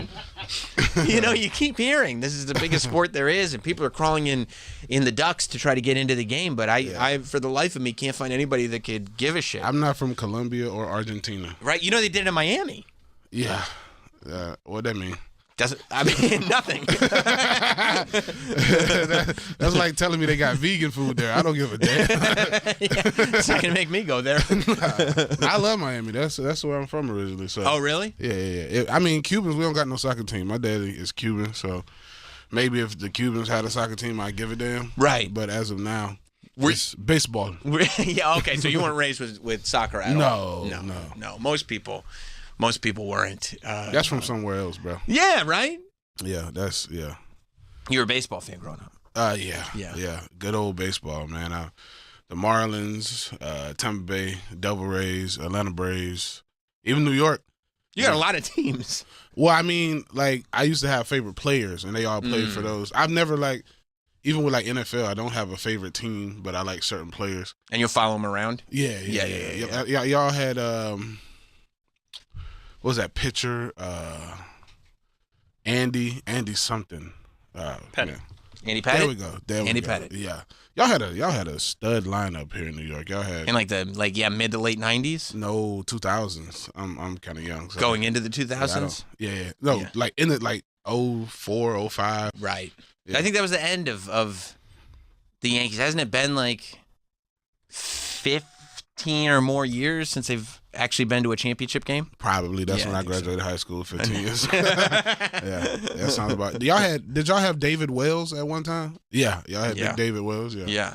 And then you gave it out. You're not a baseball fan anymore? Or you still are? Nah, because after that's when I moved to LA to be in the entertainment industry, and I mean, when you're trying to make it, you really don't got time to be a fan of anything. You're trying to, keep a roof over your head. Like way more important things to do than to be cheering for the damn Red Sox. Yeah, that is a thing. Yeah. That is a thing that probably happens, right? That you're like, any moment that you have to enjoy something just purely for the enjoyment, you're like, I should be working. I should be doing something. I should be figuring. You have guilt. It's like when I was first trying to make it in the entertainment industry, I refused to go to a movie until I booked something. Really? That's just how I punish myself. Because, like, why am I sitting here enjoying other people doing what I'm trying to do when I'm trying to get there? So that'll make me work harder. Do you feel like it worked? I don't know. Yeah, probably. No, I just missed a whole bunch of movies. I ain't been on TV in a minute. It's been like 2 years, so shit. Yeah, I guess, but like, also, I mean, the goalpost has to completely change because it does. Like, are you really trying to get on TV when you're on a podcast that does 1 million views? Not really. Yeah, you're right. It's different, and I got my own YouTube channel. Right. That's Yeah. So it's like I guess in a way I'm in movies. I don't know. People say they watch, my stuff to go to sleep. I don't know if that's good or bad. Is it that boring? No, but a lot of people tell me they watch my fishing podcast because it's tranquil, and I get that. It's by water. We're fishing. We're not really. It's not funny. We're just talking like, two old men on the bank fishing, drinking beer. Are you talking about fishing, or are you just talking about whatever? We talk about whatever. Except not in like a. Yeah, it's kind of like this. Like, we come in and we don't do the whole gay thing. Like, where were you from? What made you want to do comedy? Yeah. So it's a little bit different. Yeah. It's just a chill vibe. Yeah. And that is the thing too. You probably like fishing. I love fishing, but you're like, I can't just go fishing. Can't just go. I can't just go fish. What is this going to do for my career? I can't just go fishing. That is my one thing that I do. I do go fishing because it's like a reset. It's like being in nature. You got to do. You got to have something that you do that doesn't cost a lot of money when you do this. until you get to until you become a millionaire. Whether something you need to have something that gets you vitamin D and you're out in nature to just reset your whole circadian rhythm. You got to, or you'll go crazy. Right. If you just did this 7 days a week and you're on the 36th floor in a small studio, 8 hours a day, you lose your mind. You be a robot. It is amazing that all it takes sometimes is a day. Like you just like do this enough times in a row. And you take one day to go outside. If you're fishing, you're going on a boat, even if you just go to a beach or something, and you're just like, oh, there's like a whole world going on here. Like this isn't, because you get trapped into that loop, you know? Yeah, absolutely, man. And you know, having a fishing podcast, everybody who, even if they don't like fishing, they when they come on the podcast, they're like, man, this was relaxing. They was like, I see why you do this all the time now. Well, yeah, I mean, I think fishing is different from soccer. People look at soccer, and if you don't like it, you're like, why would anybody give a shit about soccer? This sucks. Yeah, but I mean, like fishing, it's different. Fishing is different. Like fishing feels like there's no fishing heroes like in soccer. You know, there's no Messi of fishing. That's you know true. I mean? Like, yeah, that's true. And also, I mean, at the end of the day, it's different. You know, like over there in Colombia and Argentina, they look at soccer as a way to maybe get out of poverty, whereas fishing to them is something totally different than it is to me. Like that's, if I don't catch a fish, I don't eat. Right. You know what I mean? So it's like survival, and then you got a whole bunch of people over here who just do it for fun. Like I'm a catch and release guy unless I'm deep sea fishing. Yeah. Yeah. Throw them back, you know, preserve nature. But if you're deep sea fishing? Oh, you got to keep them. You have to. Because it's a reward. It's a reward, and I mean, you just drove like 8 miles out, 10 miles out into the ocean, which took like 2-3 hours. So you want to come back with something. Do you plack them up? Nah, you eat them. Okay. Eat them up. Okay. You take the picture. Yeah. And then you eat them up. And then you bleed them. Yeah. Okay. A lot of people couldn't even handle that. What? Bleeding a fish. Yeah. You got to cut his throat. Oh, yeah, no. So, yeah. So y'all New Yorkers will be like, oh, my God. I can't do it. I just go to the fish market right over here. What do you mean? Yeah, it is. It's you can, it's not that you have a problem with the fish dying and then eating it. You just don't want to get your hands dirty. Yeah, I'm kind of weird now, man, now that I've been living in L.A., turned kind of bougie, where I used to, growing up, my granddad we used to go fishing. He would make me clean the fish and then we eat them. Now I can't clean my own fish and then eat them. Yeah. If I clean them, I can't eat them. I wonder what my dad thinks of me sometimes, because he literally, when he was growing up, like his mother would teach him how to wring chickens' necks. Like they'd go get a chicken. He's deceased? No, his mother is. He's not. He probably thinks you're gay. Yeah, probably. Yeah. I know my granddaddy probably mad at me, man, because I got me a white girl. Oh, she doesn't like that. You don't think she would? My granddaddy. Oh yeah. Yeah, he's the most. He wouldn't. Yeah, he hated everybody, bro. Yeah. Well, that's where you get your whole mentality from. I mean. Yeah, he was born on a plantation. No wonder he hates everybody. His parents were indentured servants. So he's got a reason to hate everybody. Yeah, but still, though, man, you wasn't a slave. Your parents just had debt. It's not that bad. Come on, man. Not like they were cracking out the whip. You know what I'm saying? Yeah, but coming from that world and then trying to relate to this world at all is like, nah, man, it's impossible. My granddad was a weird individual, bro. Like he was, you from up here? Yeah. You ever like hung out down south? Yeah. We used to go to Kentucky every year. year. And you know like Nostradamus? The soothsayer? No, Nostradamus, the guy who predicts all. Yeah. So every black man in the South who drinks is Nostradamus. And my granddaddy would always have these dumbass black predictions. I remember when I was a kid, he's like, boy, when you become an adult, time's going to be so hard, we're going to be eating horse meat. And I'm like, what? I'm like, isn't it more expensive to raise a horse than a cow? Yeah. He was just he just had so many like doomsday things. Like it was crazy. Like he was already 60, so he would always like doom my generation. It was the worst, man. It's probably one of those things where he wants to believe his generation will be the last one. Mm-hmm. Like it's just going to be terrible after this. And you're like, That's no, selfish. It's actually going to get better. I imagine when I turn 70, I'll say that. Yeah, I don't think so. Y'all are doomed. That is great. The idea that we have horses just running around plentiful. There's so many other things that could be worse to eat, like squirrels. They're everywhere. Like pigeons or rats here in New York. Yeah. Yeah. You think you ever ate rat meat at a Chinese restaurant here? I mean, I always get chicken, and it's white meat. Rats don't have white meat. Do How they? we know? How do I know it's white meat? How do you know rats don't have white meat? I don't know. Exactly. I would think that they wouldn't. Yeah. Isn't it crazy that chickens are closely related to dinosaurs? Because of the talons? No, just because of like everything about them. I don't know, bro. I just know that's a fact. But no, they're closely related, I believe. Y'all got a computer. I think it's the raptor. Travis, could you look up the family tree? Is a chicken related to a velociraptor? I mean, I see it. Chickens move fast. They have the same build. They got those skinny legs. The beak. It's not the craziest thing, but I'm not going to take your word for it. I know, because I'm black. Yeah, that's exactly why. I wouldn't take a black man's word either, bro. Well, look at this. In 2004, an international team of geneticists produced a complete map of the chicken genome.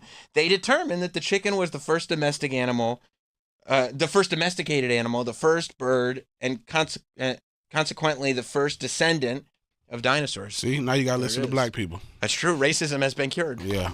By me, bro. I'm a fixed racism. I know a lot of weird facts. You do? Yeah. Well, chickens are related to dinosaurs. Ain't that crazy? I would have thought like alligators are clearly related to dinosaurs. Lizards, right? They seem related to dinosaurs. You seem related to a dinosaur. Okay, that's fair. He's just naming all this stuff. My grandmother's related to a dinosaur. Oh, that's so funny. I don't know, bro. It's weird because if you really believe in evolution, then, you know, of course, we came from apes and shit. Right. You know? So it's like, who knows? Do you believe in evolution? I don't know. You're not sure? I don't care. That's the point. Everybody always goes like, either you believe or you don't believe, or what's your stance? What if you what difference does it make? I mean, a lot of Christians don't want to believe it because then it disproves religion, and I get it. Like, that's your thing, that's your faith. But at the end of the day, can we really be selective about when we choose to believe science? Because if you get sick, then you go to a hospital, right, and you totally rely on science. But when it talks about something that questions something that you've been indoctrinated with, then it's an issue. When there's no consequences, we can go with our thing. But that's people. We have so many things that are selective. Like, we want to pick and choose when this is right for us. Right. No, that's 100% true. Right. So it's like, if we're gonna disprove science, let's disprove all of science. But there's also like varying degrees of people, like and how religious they are. Like, there's some people that are just like, you know what, there's something to this, I'm gonna go to church, this is good. And then there's other people that are like, I think most of it is out of tradition, I'd say, because there are people that think humans and dinosaurs existed at the same time. Why didn't they?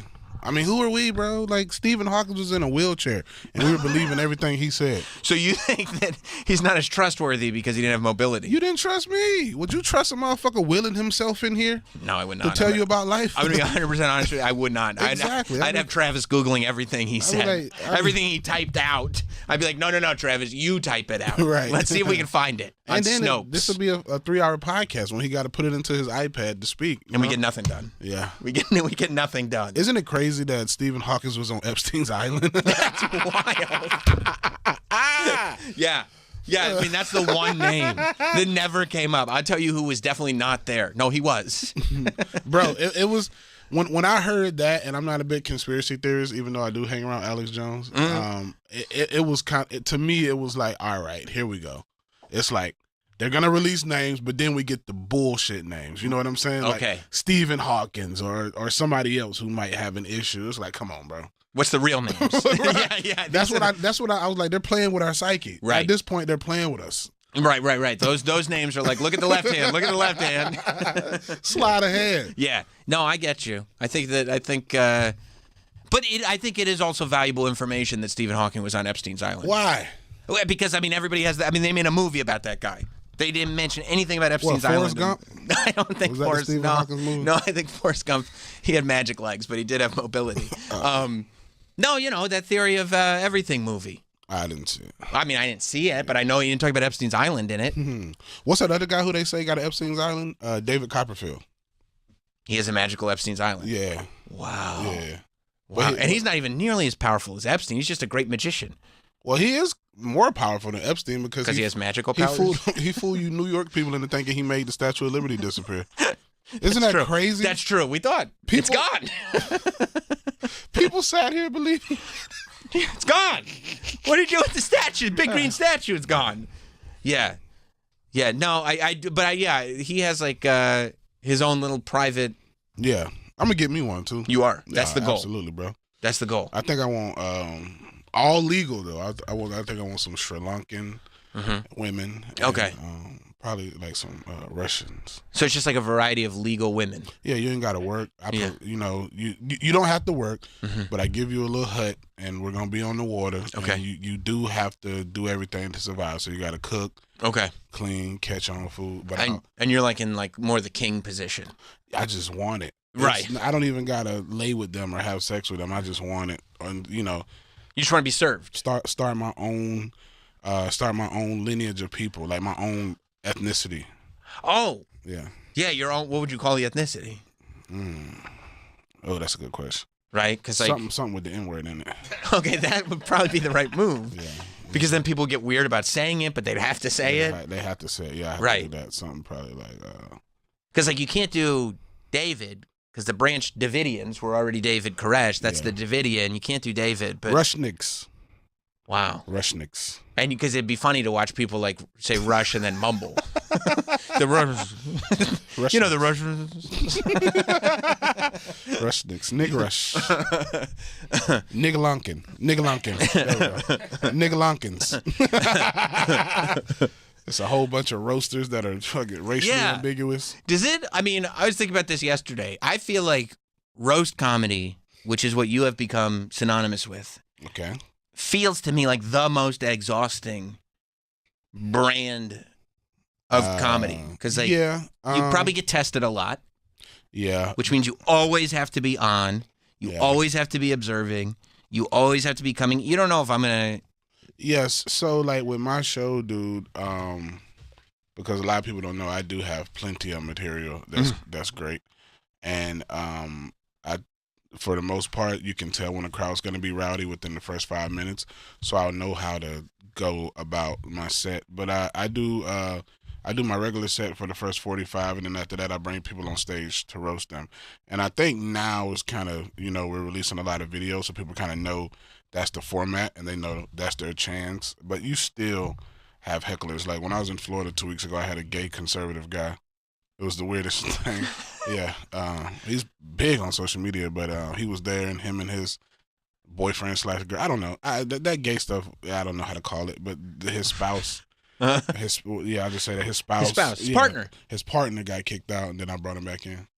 And why'd you bring him back? Well, first of all, why did his partner get kicked out? I think it's being gay, loud. Was it Florida? Yeah. Yeah. Okay. Yeah. All right. That makes sense. And I mean, I had to bring him back because not every day you get a gay conservative. Right. And you want to know more. Yeah, I want to know more. Yeah, I needed to know more. Sure. So, yeah. Sure. Did you bring him back immediately, or were you Absolutely. like? I told the security to go get him. I said, go get him.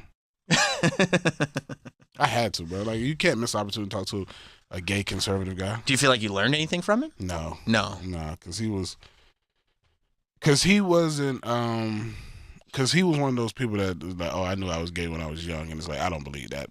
You don't? No, because I didn't even know if I liked women when I was young. You know what I'm saying? Like, I just started liking women until I was like 14, like a regular person. Puberty. You know? Yes. So, he didn't really dive too much. I think he had too much to drink, but he was fun to talk to. And one thing I like about him is that he's one of those gay guys that you can make fun of, and they don't go around and get their feelings hurt. Like, I was calling him the F word. I don't know if we can say that on serious. Probably not a great idea. Yeah. I don't think I'm signing a serious contract anytime soon. No, but I was calling him the F word, and we had a good banter, and he was laughing, and then went live and told everybody I was great. And I just feel like if you're gonna be gay, that's how you should be. Okay, so if you're gonna be gay, then you should be allowed. Well, if you want to be special in any aspect of life, then people should be able to make fun of it, because that is the most inclusive way of being a human. Right. Every type of person, every background, no matter your choice, they all get made fun of. Right. Nothing is off limits and special. So you want to be like held to a higher. You don't want to be inclusive. You want to be something else outside of that, because that's part of humanity. We make fun of humans. Did you when the George Floyd joke blew up, right?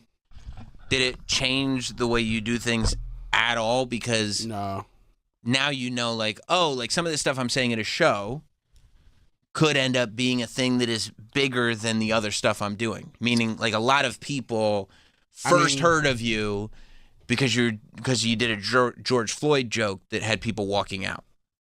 Yeah, but the people that walked out were not really there to see me. That's the thing. Nobody who was there to really see me walked out. Right. It was. Yeah, and if you watch, I mean, you're pretty smart to put out the whole, like, 20-minute Yeah, that's something like, set where it's like. D.L. Hughley, I was trying to fix it. D.L. Hughley clipped it up into like a 90-second thing.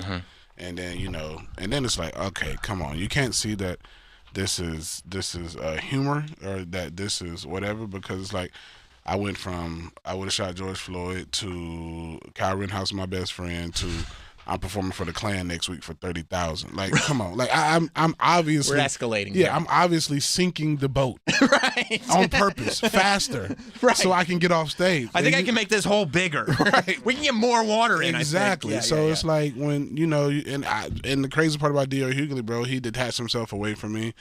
I was a huge D.L. Hughley fan, man, and he knew me and he talked about me like he didn't know me, which was more hurtful than anything, to have one of your comedic idols that I grew up watching go on his radio station and talk about me like he's never heard of me, when I had just saw him like 6 weeks before that. Did you know him, or had you just like met him a couple of times? He asked me to come on the road with him. Okay, so you knew him. Yeah, okay. That's what, but it's like, I get it, because at the end of the day, D.L. Hughley has became less of a comedian and more of a political figure for Democratic black people. So it's like he has to maintain this image that he has, that anything that's anti-black, he has to shoot it down, and he can't be associated with me. And I get it. But it's like, at the end of the day, call me and be like, yo, I got this radio show. I'm about to talk some shit about you. But you still my dog. Like, he got my number. Right. Yeah, it is interesting that people do, especially coming from the world of stand-up, that people do have to go like, okay, well, this is my brand. This is what my audience base is. Regardless of what this is, I have to be against this. I have to be for this. I'm a roaster, right? Yeah. And if I regard you, well, first of all, comedians are in, to me, this sacred bubble. Whether I hate your brand of comedy or if I like it. Like, I'm not going to go at a comedian because we're all fighting for the same thing, and that's just to be us. We have enough outside forces coming at us to where somebody inside of that bubble doesn't need to add on. So at the end of the day, if you're a comic, shout out to Godfrey, he defended me. Shout out to Dante Nero, they all defended me. Jim Norton, all my buddies, Rogan, Tony, they all, so it's like, if something happens to a comedian, because I do, my videos or talk about it, I'm just not going to talk about it, because it's like, for what? Why do I need to add salt to the wound? It's stupid to me. Yeah, no. And it's not, it generally doesn't have positive effects on the industry as a whole either. And then, I get it. He's at that level where he's been doing this 35 years. So he's, and also I'm associated with Rogan, and him and Rogan don't get along, so, I mean, there's more things to why it happened the way it happened. Do you feel like that was happening like when you became known on Kill Tony, and then kind of were a part of that whole Rogan movement, that there were people that had their own feelings about Rogan and Tony that were like, this energy's coming to me? Well, I mean, the thing is, man, growing up, my mom always told me to form an opinion about people based on my own assessment. So had I listened to other people about meeting Rogan and Tony, then maybe I wouldn't be where I'm at right now, because I would have been basing how I feel about them off of someone else. But I mean, at the end of the day, bro, I'll defend those two guys specifically to the end of the world. Like, that's why when the thing came out with Rogan, I was like, no, as a black man, black people, I'm not going to allow the media to make you do their dirty work, because they've been coming at him from so many angles, and they finally found this N-word video, and now they're trying to get you to do their dirty work by canceling him. This guy is a trustworthy, great guy who's been faithful to his wife, so they couldn't get that angle with cheating or any type of scandals. They tried to get him with the misinformation about COVID, but then he was only sick for a day and a half. They came at that angle. And then the next angle was being racist. They went through They went through all steps. the check marks. And I'm like, no, black people, don't let them make you do their dirty work. Stop it. We're not doing that. Yeah. So that's why I defended him. People are like, oh, you a coon, you shucking and jiving. And I'm like, yo, if Rogan's racist, then we need more racism in the world. Like, for real.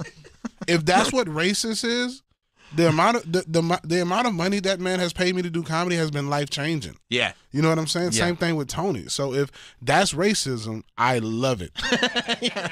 It's been very good for you. Yeah. If that's what racism is all about, I think we have it wrong, and I see why. Yeah. I'll concede to your point, but then you have to understand my point on this. Come on, bro. It's idiotic, man. And at the end of the day, bro, is racism, does it even really exist? You know what I'm saying? I mean, you tell me. No. No, bro. Okay, if you're over the age, if you were born 80s and before, then you can possibly use racism as a scapegoat as to why you're not where you need to be. But anybody born in the mid to late 80s, early 90s, like my generation, we can't use racism as to why we have not succeeded. Especially within the last 4 or 5, maybe 8 years, where, you know, minorities are now the new people that are put on a pedestal. It's almost detrimental to be a white person. You know what I'm saying? It's almost harmful. Yeah. You know, like Tyler Fisher got fired because he was white. You know, so it's like we're in a time period where nobody should be shouting racism at all. To be fair, I've done pretty well with very questionable talent, so I can only imagine. It's just I don't know, but like the older generation, man, you know, they can talk about racism, but I'd be a lie if I sat here and said a white person has stopped me from achieving anything. I would just, and I don't think they have did that to anybody else in their early 30s or 20s. I don't. Yeah, and it's an interesting thing because generationally things do change, right? Yeah. Like if you were around in the 60s, 70s, 80s, then there could be some mental anguish from what happened during that time when we had to go through the back of restaurants and, you know, a lot of police brutality and when you couldn't really holler at a white girl back in the day. But come on, man, we out here having sex with all the white women we want, bro. I mean, you do get to do that? Yeah. That's awesome. Yeah. I mean, look at the NBA, bro. Yeah, that's true. Those are 20-year-old kids, and all of them look racially ambiguous. Yeah, they do. Bro, the NBA is going to be full of Steph Currys and Klay Thompsons in the next 5 to 10 years. Nobody looks like anything anymore. Yeah. You know what I'm saying? So it's like we so racist, white women are allowing us to enter inside their legs. And shout out to them, by the way. Shout out to the white girls. Shout out to them, really. Shout out. They're doing a great service, aren't Shout they? out, Susan. Susan. So what's got you in New York? I was in Poughkeepsie this weekend. What'd you think of Poughkeepsie? I don't. Right. That's right. That's correct. I don't want to think about it. No, it's all right. It's chill, bro. It's so crazy that an hour and a half away is 20 years apart from this city. Isn't it crazy? Yeah. It's a different country. They're still in 2003. You think so? I know so. How do you the hairstyles? Right. Yeah. Okay. Still see white women with updos. You know what I'm saying? Whole bunch of pilgrims out there. Bro, you know? A lot of bobs. Yeah. When did you realize that the stuff on Kill Tony was not just, oh, this is going well, oh, this is good, like, oh, this is life changing. This is when I was selling out, like, I mean, even now, bro. You know, at these, you know, cities, I'm doing like 1,200, 1,300, 1,400 tickets in a weekend. And, you know, I always have imposter syndrome, you know, because I had so many friends who didn't make it, you know, so you got that imposter syndrome. And it's, you know, sometimes you just got to be like, man, you sold 1,300 tickets this weekend. It's wild. Nobody can do that. Right. So True. you are somebody, you know. Yeah. And I mean, I feel as long as even if I put 10 tickets, if I put 10 asses in seats, that's 10 people who still want to hear me. Mm-hmm. You know, yeah. So it's like it's a good feeling, you know, when people come and check you out. And I've been selling pretty well during the summer. And you're a comedian? No, I interact with comedians all the time. I don't do any stand-up. Well, the summertime for us, unless you're just like a gargantuous name, is slow, and I've been having pretty good ticket sales all summer. That's great. Even selling some shows out. So it's just like, every time I go to a club that I was at the year before, we do better and better. Like the last time I was in Poughkeepsie, I think I sold 40 tickets, and now this weekend we sold like 300. That's amazing. Yeah. So it's like, as long as I just continue to progress, and you got to remember, this is a marathon. It's not a sprint. Right. I know everybody wants to be famous right now and selling out every show right now, but I've been doing this since I was 19, bro. I'm 33 now. Wow. Mm-hmm. Wow. So it's that thing of like, I did take some years off because I had a kid. Yeah. What'd you do in your years off? I had to get a real job. Yeah. Yeah. Can I vape in here? I don't know. Can you vape in here? Yeah. Fuck it. Go for it. Keep trying. Thank you. So what did you do for your real job? Like when you I worked at a warehouse for this grocery store called Vallarta in LA, and then I worked at T-Mobile. And then when did you go, you know what, I'm gonna get back into it? I was depressed because I was working, and I told my girl at the time, I was like, yo, if I'm gonna just be working fucking 50 hours a week, I'd rather move back to the South. Like, I'm working all these hours to barely have anything, just take care of her. And at least in the South, we'll have my mom, your mom. So that eliminates daycare, you know what I'm saying, until she starts school. And then I could just get a regular job, and we can get an apartment and eventually buy a house and, do the American dream. But I'm over here in L.A. You're working your ass off. I'm working my ass off. And we can't even get a cheeseburger on Friday. You know what I'm saying? So it's like, what are we here for? Right. And she was a nurse, and so she told me, she was like, all right, we're going to downgrade our apartment, and I'm going to give you 1 year to chase your dreams. She went and got a credit card for me. She paid my car note for the year, and she told me not to worry about rent. And she said, after this 1 year, but you got to do comedy every day. She said, I don't want you at the house. You got to be gone at least 5-6 days a week. And I said, all right, bet, that's easy. So 6 weeks later, I booked a role in a movie, and I'm like, damn, thank the universe, thank you, God, whoever did this. That's a good sign. And then that was in 2019. And then I got passed to be a door guy at the Comedy Store in that same year. And then later on, I got on Kill Tony. And the crazy part about Kill Tony, bro, I always tell this story. When you don't want to do something is when you should do it. Like, because the day for Kill Tony that I was going to do it, I didn't want to go. And I think, any particular reason, or I'm not feeling it? Because I had already been passed as a door guy. I had that job, and I had signed up for Kill Tony before, and I'm like, man, I don't get picked for this shit. Yeah. And it wasn't what it was back then, like what it is right now. This is when you were still doing it at the store? Yeah, that's when I was still at the store. And my boy Brian Tucker was in town, and I told my girl I wasn't gonna go, and I didn't want to go because I only had like $15 in my bank account. You know what I'm saying? Yeah. And to park at the Comedy Store was like 7 or 8. So that's half. Yeah, and I'm like, shit, man. I gotta wait till she get paid to get some more money. You know what I'm saying? Like, and this was like Monday. And yeah. So he was like, man, let's just go. I said, all right, man, I'll go. And that's when I ended up getting called to go, and that's when it all started. Just started going. Yeah. That's amazing. And then did you just start going regularly after that? Yeah. Yeah. Yeah. It was amazing, bro. I miss LA so much. Kill Tony has become something epic now. It's You're doing 2 nights at the Garden next month. Madison Square is crazy. Crazy. He started in the belly room of the Comedy Store. It's nuts. Hinchcliffe's Notes is what it was called at first. Oh, really? At the very, very beginning? Mm-hmm. Wow. And then I think Red Band, who was the Podfather, Jesus Christ. I mean, started all these just right under the radar, just like starting every massive show. People don't even know how rich he is because, he started all this stuff. Yeah.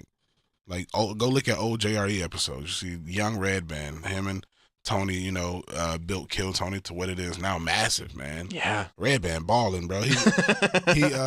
We both live downtown Austin. He got a high rise, and then he got a fucking mansion 30 minutes away. Really? Yeah, he's balling. It's good that he did business with good people, because there are a lot of people that would try to make sure that Red Band got kind of written out of the history and like, okay, now we're making money we don't need. He's smart. Yeah. He's very smart.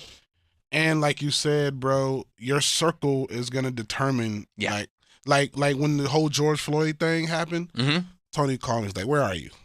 And I was like, I was in Florida. He was like, you need to get back here right now. You got to be surrounded by your people. And I was like, all right, I'm on my way. He was like, you don't go to L.A., don't go to New York. He said, come here. You got to be around your people. That's cool. Yeah. Yeah. And Tony's had to deal with the same stuff, right? Yeah. So I think it's a rite of passage. Mm-hmm. I think it's a rite of passage to have that happen to you. And then once you get past it, it's like, well, I know what this feels like. Yeah, I know what's on the other side of it. Nothing can bother me now. The only thing that happens now is, I got a couple of deals on the table with Netflix, and they wanted me to pull some stuff off my YouTube, and I'm like, Jesus, when do I have to stop bending the freaking knee? I don't know if I can say that. You can say fine. I was like, when do I got to stop bending my knee? Like, when is it ever gonna stop? Yeah. I take this off, and I was like, we don't like what you talk about. Right. Right. Yeah. It's a slippery slope. Like, damn. Yeah. So are you gonna take it off? It's off. Yeah. Because the process where we were at, it wouldn't have moved forward if I didn't take it off. Yeah. Yeah. Yeah. Yeah, you just kind of have to figure out what the line is. Yeah, right? man. Some stuff is like, okay, I see that, but like once they get to here, it's like, okay, nope. And where I'm at in my career now, I understand like what they mean when they say show business. Like, like I be telling people all the time, like, yo, bro, new comics, I'm like, enjoy this. Because when you get to the point where you got to have all these agents and lawyers look at shit before you do anything, that's when it kind of is not fun. Right. It's like, man, why do I need a lawyer to tell jokes? Like that sounds crazy. Yeah. This is supposed to be easy and just we're doing this for fun, right? Right. Yeah. But then you start dealing with real money, and it's like, yep, that's when it changes. Do you have a preferred situation? Because I've seen you in situations where you're roasting somebody that is just not equipped. You know what I mean? Like they're on stage and you're just hammering them, which is hilarious. It happens. Right? It happens. I think Harlan Williams got get back on me for everybody. That's what, or the Harlan Williams thing where it's like, where you stand on stage and you're like, okay, this water's gotten very deep very fast. Yeah, bro, like, Harlan Williams had like that fucking Dragon Ball Z ball around him. Like, anything I was throwing at him was just bouncing off, and he was used. I'm like, I gotta find the angle. I know what angle to go back to because when I called him the protected turkey at the White House, that got to him.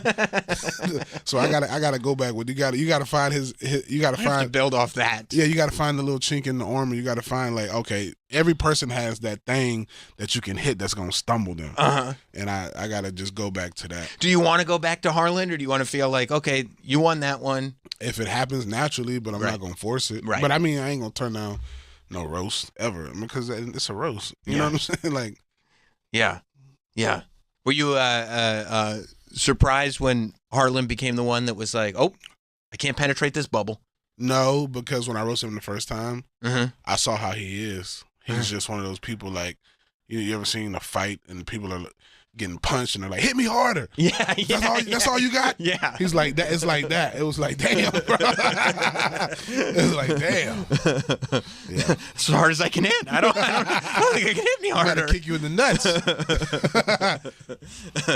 Are you, how do you feel about, like all the, it's amazing to me about comedy podcasts because of the entire, I don't know, enterprise is not the word, but the entire world that they create, in the sense that not only does this comedy podcast create a revenue stream and an income for all you guys involved, but then the mark of a successful comedy podcast is there's multiple YouTube channels that it just exists to unpack that cover it. Drama that occurs. Like, I feel like you've gotten to that place where a lot of your moves are being, you know what I mean, carefully looked at, so we can unpack every single word and every single thing that you do. Yeah, I get a lot of scrutiny, but I mean that's given. You know, like the greatest comedian to ever walk the earth, one of the greatest, Patrice, was here, and he got a lot of, you know, like if you talk to people who really knew him, he got a lot of scrutiny. Yeah. Early on. Yeah. You know, so it's like you just gotta get over that hump, and then just continue to be great, and then people won't have anything to say. But I try not to pay attention too much. My boy Daniel, shout out to Daniel Casas, he runs my social media, And I have a team that runs my Facebook, so I mean, reading those comments will depress you, bro. Yes. Because comedians, we're insecure individuals, regardless of how macho or cool anybody tries to come in here and look. Like, yeah. So I am at that point. Like, somebody made a whole YouTube thing about my special that got like 80,000 views.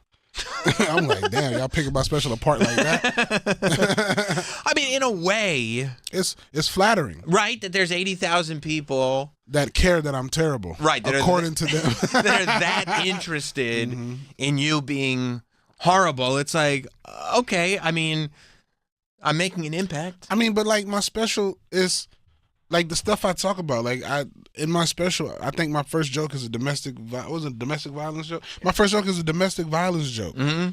And, you know, that's going to divide the room right there. Sure. Because I haven't even introduced myself to you yet. You know, like if you also my name. You know, like if you don't know who I am, right? The first thing that I have is a joke about choking white women, right? You know what I'm it's saying? It's a lot to take in. But that's me. That's me. That's my brand. That's 100% me, and I stand by it. And you know, if you're watching me for the first time, you're gonna be like, "What the hell is wrong with this guy?" Yeah, you do earn your fans, right? It's like, no, I'm gonna present.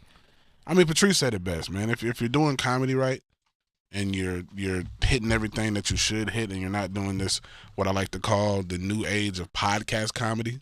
What's the new age of podcast comedy? Where, you know, a lot of women or men, I've seen men do it too, where they just get on stage and they're doing a therapy session. Like I went to Whole Foods today, and can you believe they were out of gluten-free pita wraps? Like, oh my God, I have IBS.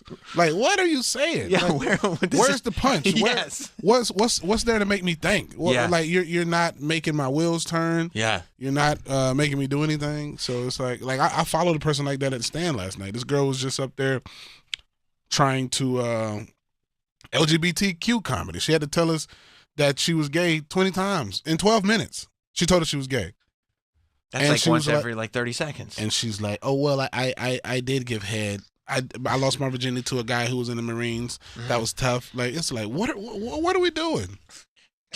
When you find yourself in a scenario like that, I try to put myself in a hole early on. Yeah. Because it's like, come on, these people have heard this fucking Joe Biden speech. And now Trump's about to go talk. I see. So let's make this hurt from the beginning. Yeah. You enjoy digging yourself out of the hole. Yeah, it's fun. Yeah, I mean, that's the sport. I mean, that's to me, that's the best form of comedy. Like all my favorite comedians are dark, or they talk about polarizing topics. Right. Like I don't want to hear a smoothie joke. You know, there's no humor in the smoothie. Yeah. No, So I it's get like, it. It's like, man, you know, I remember when I was in LA early on, and a lot of older comics were like, hey, man, you cuss too much, you're too dark, you're too this, you're too that. Like why do you I'm like, this is what's true to me. Like this is what makes me feel good. Like, you know, so they're like, man, it's gonna take you a long time to I mean, even when I was on the road with Louis C.K., I remember he had me open for him, and when was that? 2021 maybe. Oh, okay. 20. So recently. Yeah. And amazing shows. His crowds are with all the shit. I love that. Every dark, but I mean, that's Louis also, you know what I'm saying? Yes. Every dark twisted thing I said, they were eating it up. But after the first, he called me brilliant. I was like, thank you, Louis. Shit. He's like, you got a lot of angles where you twist it, where I think you're going one way and then you come back this way. And so he talked to me after the show, and he was like, I just want you to know, I was like this in my career, and until you find your fan base, this is going to be a lonely, dark road. He's like, until you find that, he's like, you got to get walkouts. Yeah, he was telling me a story. I think of Nostradamus. he was telling me a story about when he was in I think it was Buffalo, New York. When I think he had just started writing for Chris Rock, and he was headlining, and he said that I think the marquee would say Chris Rock's writer. Oh. Yeah. So, you know, you might think you come to see some Chris Rock material. Yeah. And he was telling me a story about these women, this group of women who the owner had to like buy them dinner or some shit because they were complaining so much. And then after that, they had to like put a disclaimer. Yeah. Yeah. I get that sometimes, bro. You know, like I don't understand people that buy tickets just to buy tickets. It's a weird thing in this day. I could understand maybe like years ago that you just go to the comedy show. Exactly. The idea that you would, for any performance, comedy or otherwise, that you would buy tickets to a performance and not at least Google, even if your friend is the one that bought the tickets. You're not going to Google who you're going to see? Yeah, I was at the Stress Factory in New Jersey, this table of black women. I noticed their face. And I was like, you must not know who I am. She's like, no, I just saw a handsome black guy and I bought the tickets. And I was like, that is dumb. That's a dumb thing to do. But by the end of the night, I won them over. Yeah. She said she'll come back to see me whenever I'm there. She probably was lying.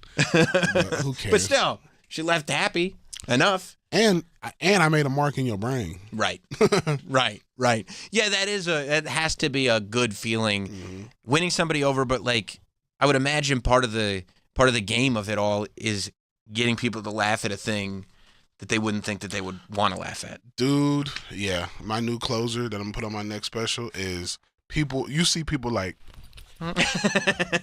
that's like the best feeling. Right. To me, like when I see that, like that's like you don't know if it's okay to laugh. That's what I'm all about. So you said something earlier that you invite people on stage, and I was watching, in the George Floyd thing that we were talking about. Part of the thing was that you're like asking this guy to come on stage for like, minutes. That's where it started. Long time. That's like, where it started. Come on stage, like he wouldn't stop heckling, and you're like, just come on stage. Just come on stage. Just come on stage. At this point. Yeah. It was the last. It was the last show. Yeah. It was the last show of a 5-show run. We were tired, snowing and shit. So, how often do you have people come on stage like pretty regularly? At the end of the show. Every show. Yeah. Has it ever gotten like fishy? Because most. See how big I am. That's a good point. You better come with a team. That's all I'm gonna say. I'm a big country strong nigga. Because there are. Yeah, that's a great point. Yeah. I gotta show you a video right quick. Yeah, please do. Because there are. It's always. When that line is broken between audience and stage, energy gets weird. Things can change, and that can be for the better. Like a connection can be developed, but it can also be like we can't put this on air, but I'll show you. Yeah. It's okay if they hear it? There's nothing here. Okay, perfect. So, this is at the bar the other night. Okay, we're looking at a video. Oh, you can hear a little bit. Yeah. That's my videographer. Okay, your videographer. This is a bar I co-own, and the guy didn't know me. Okay. Hanging outside the bar. So he's going to hit mine. Let's see. Oh, okay. So I'm on the phone. And you're still on the phone. I just grab him with one arm. And take him to the crowd.